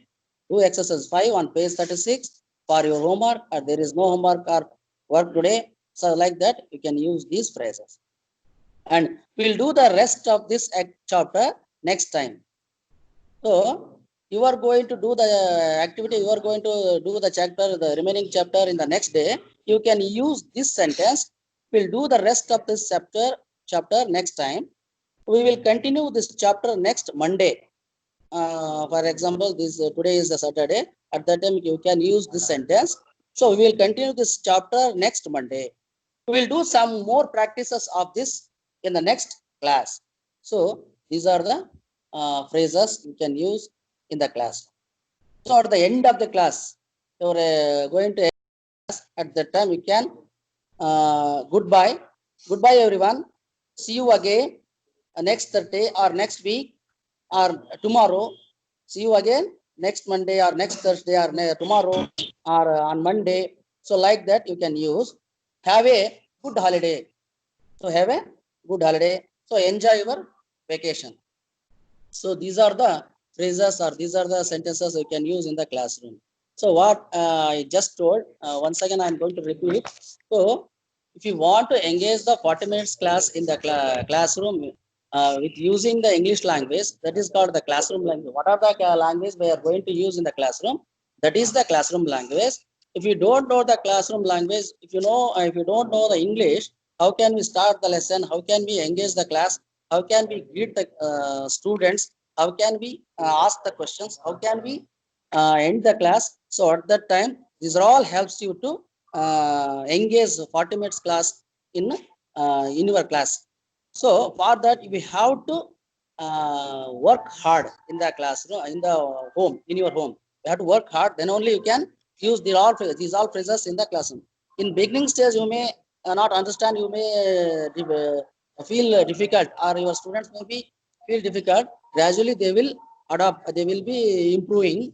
So our Nagaraj sir also told, in the beginning stage, you can close your doors while teaching or during teaching time. You can close your classroom doors and don't be think about others or other your colleagues like that. You have to use more and more English in the classroom. Then only you can create the good English atmosphere in the classrooms. So one thing, sir. So if you want to improve your skills, or if you want to improve your students' language skills, so first we have to know which are those language skills. So everybody know those are the listening, speaking, reading, and writing. So listening and speaking and reading in here, a good listener is a good speaker. Someone told this one. So good listener is a good speaker.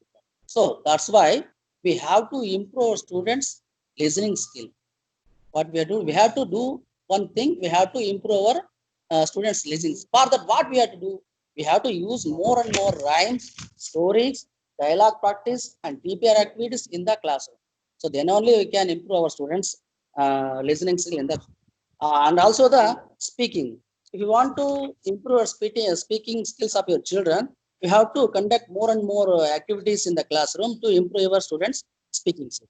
So on the same reading and writing. So now next I will going to give you some tips or some activities. How can we improve our core skills of language? What type of language? What type of activity can we conduct in the classroom? I will give you completely. So before going to that, other 5 statements. Mummy Hello. So madam, so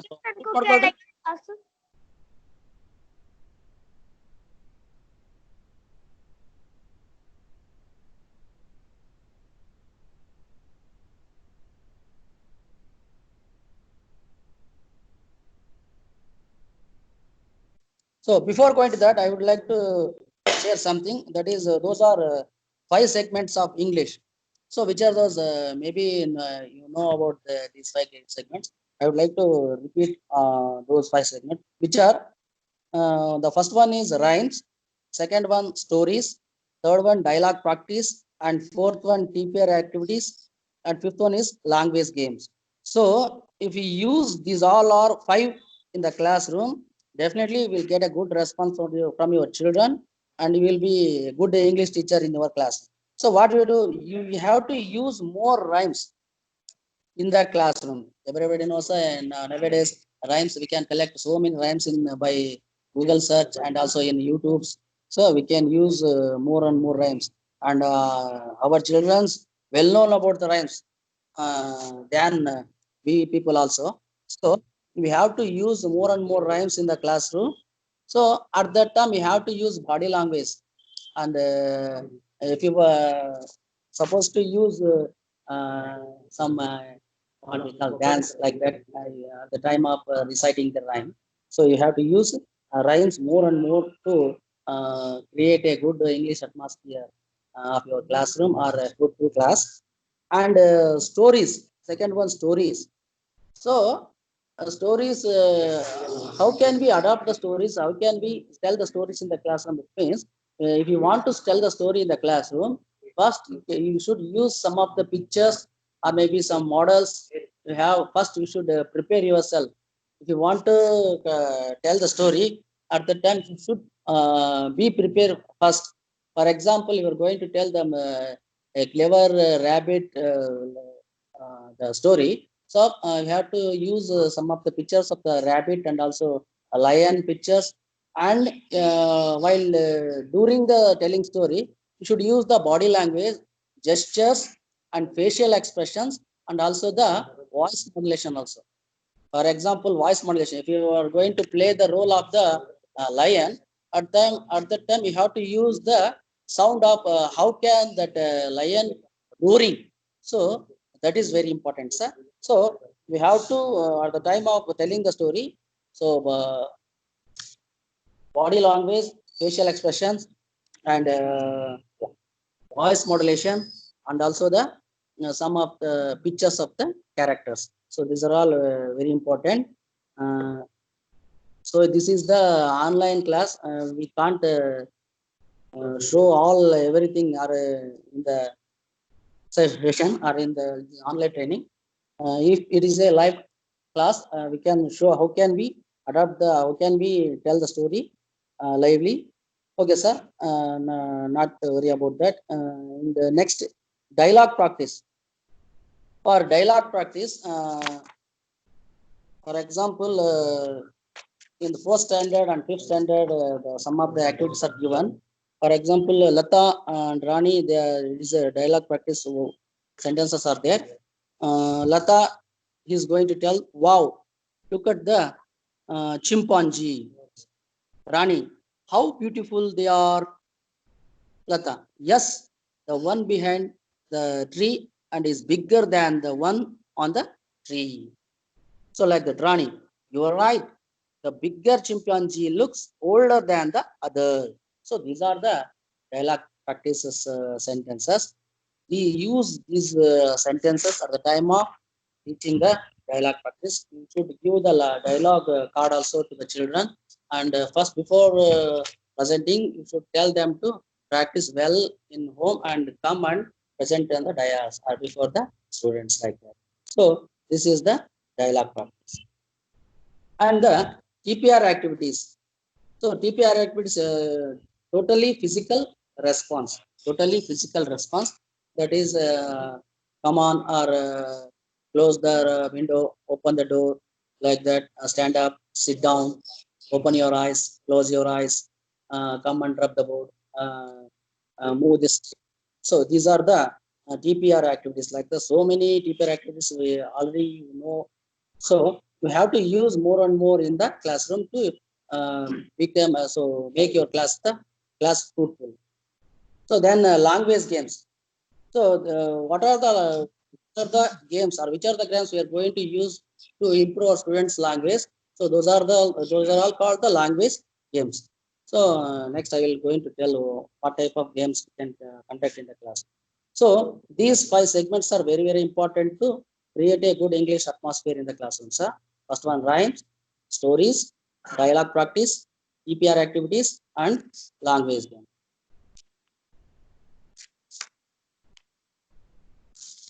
Okay, sir. So useful phrases.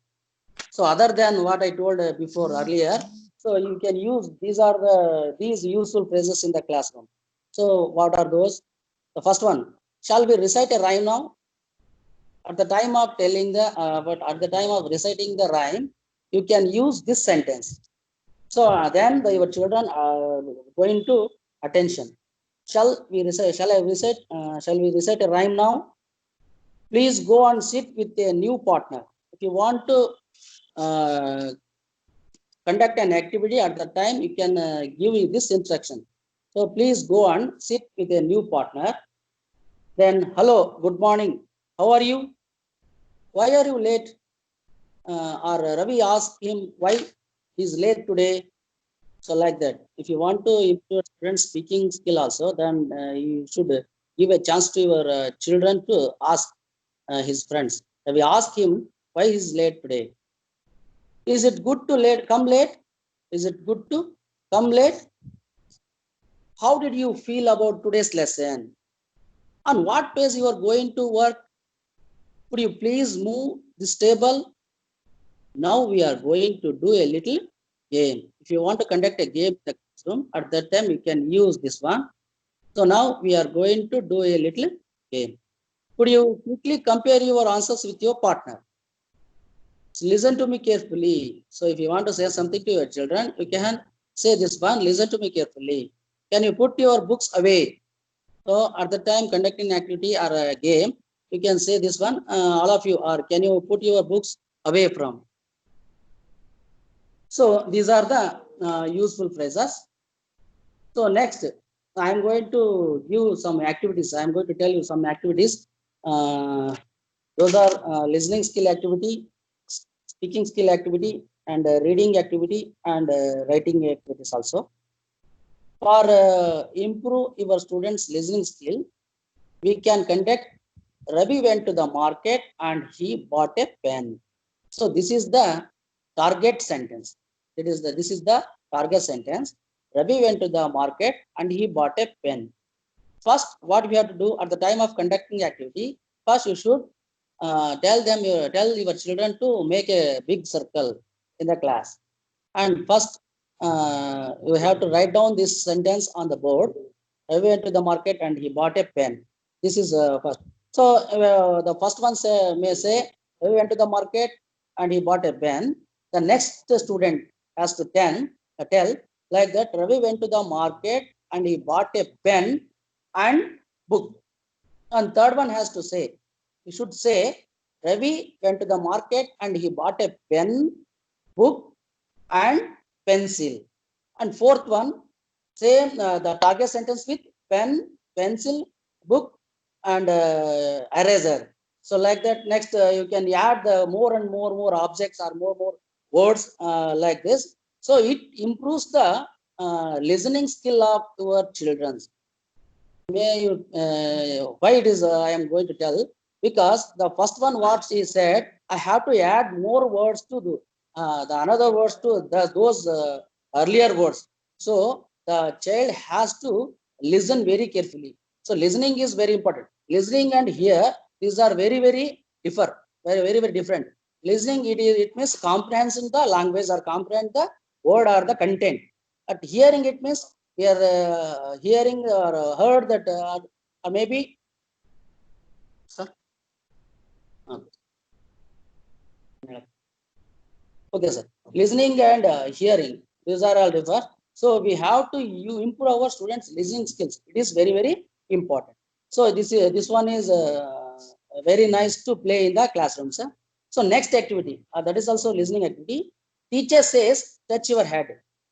Teacher says, or Simon says, already we know that activity. Simon says, maybe say, or teacher says, touch your head.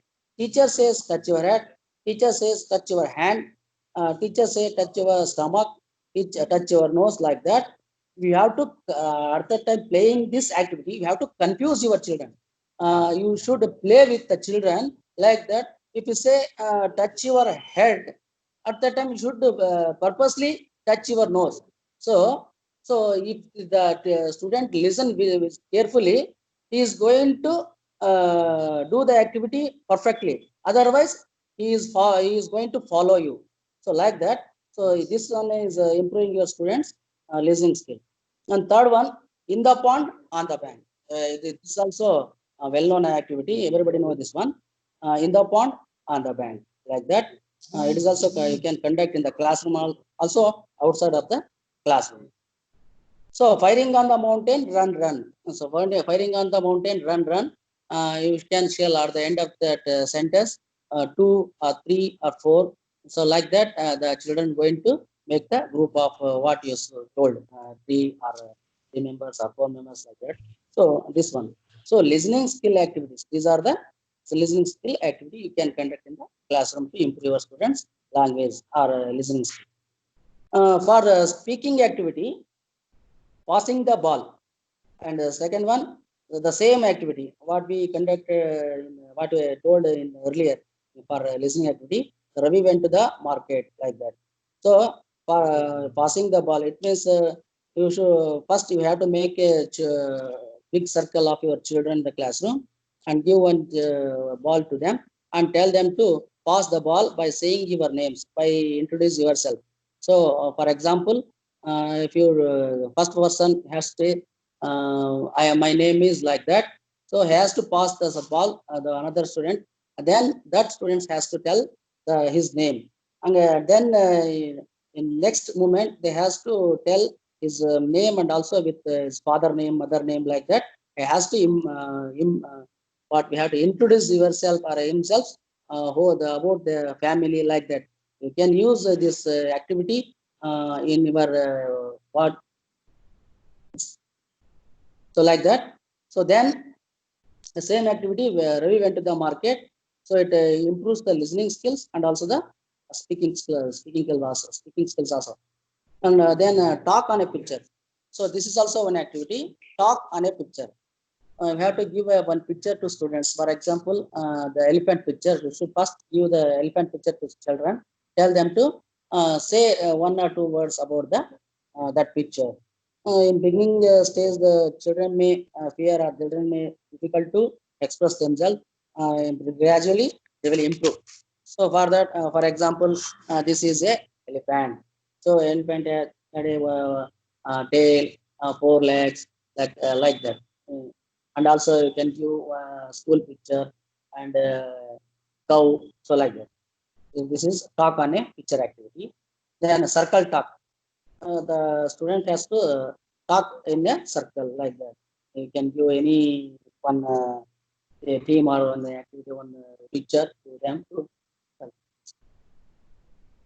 So last, then reading activity, ordering the text.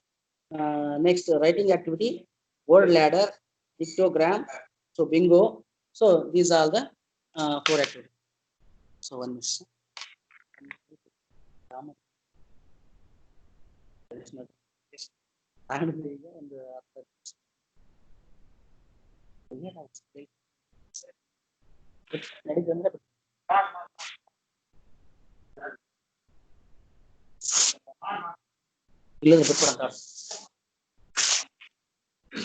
Manjunath, sorry for the interpretation. Hello, Manjunath.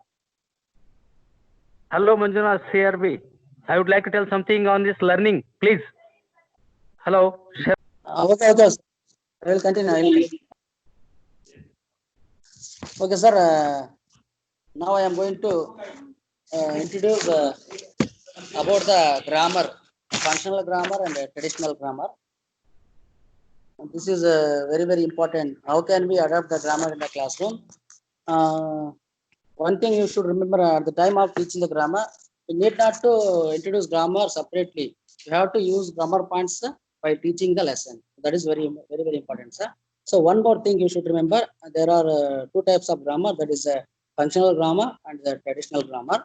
So functional grammar means functional grammar focuses on the way language put together so that meaning is communicated to the particular purpose and looks at the language as a systematic meaning. So here we are going to get the meaning of the sentence only. So, but in traditional language, traditional grammar is concerned with the ways words are organized within sentence and looks at a language as a set of the rules. Here we are going to follow the rules in traditional grammars, but here in this functional grammar, we are going to get the meaning. If you get the meaning of that sentence, it is enough. So that is very, very important, sir. In the classroom, we have to use the functional grammar. So what are the difference between the functional grammar and the traditional grammar? So in functional grammar, this focuses on meaning of the language. In a traditional grammar, it focuses on rules of the grammar.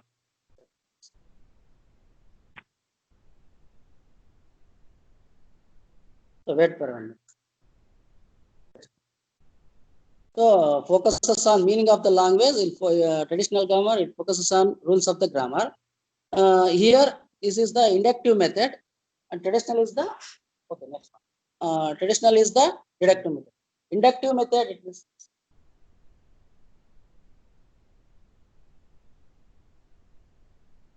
So inductive method means it at the time of introducing a grammar, we are going to use more and more examples to students. For example, if you want to tell some about the this and that are the singular plural forms. So this is a pen and these are the pens. This is a book. These are the books.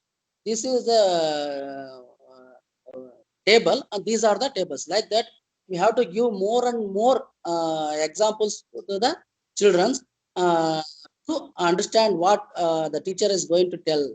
So that is in functional grammar. In traditional deductive method, we are going to give the rules, or we are going to say the rules of the singular plural. So that is the inductive method and deductive method. And here functional grammar, language fluency, we are going to give more focus on fluency. In traditional grammar, we are going to give more on accuracy. Here accuracy is very important in traditional grammar. Here fluency is very important in functional grammar. This is purely child-centered. Functional grammar is purely child-centered, and traditional grammar is purely teacher-centered. This is functional grammar. This is focuses on pedagogy of grammar. It is focuses on grammatical points. So what are the grammar points we can use in the class 4th and 5th? So those are sentence, making sentence, antonyms, numbers, genders, tenses, part of speech, and preposition. So these are all the grammar points we have to focus in the 4th and 5th standard. But need not to teach the grammar points or grammar separately to students. You should teach the grammar points within the lesson at the time during the lesson period. You should use, sir. And use more and more, need not to tell the rules of the grammar. We have to use more and more example to the children to acquire that what we are going to tell. So this is very, very important. So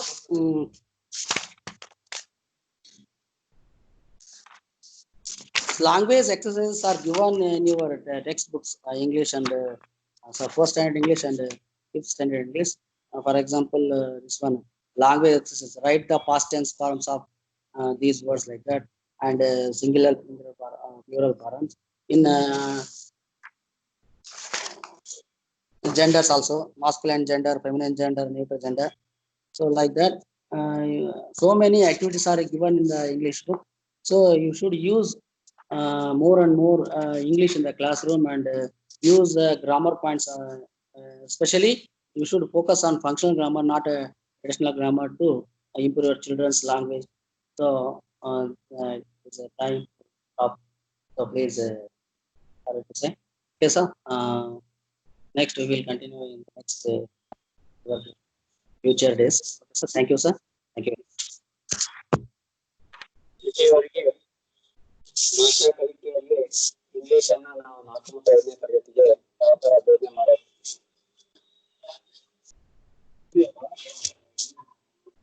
ಇಲ್ಲಿಯವರೆಗೆ ಭಾಷಾ ಕಲಿಕೆಯಲ್ಲಿ English ಬೋಧನೆಯನ್ನ ನಾವು ಯಾವ ತರ ಮಾಡಬೇಕು ಎನ್ನುವುದರ ಬಗ್ಗೆ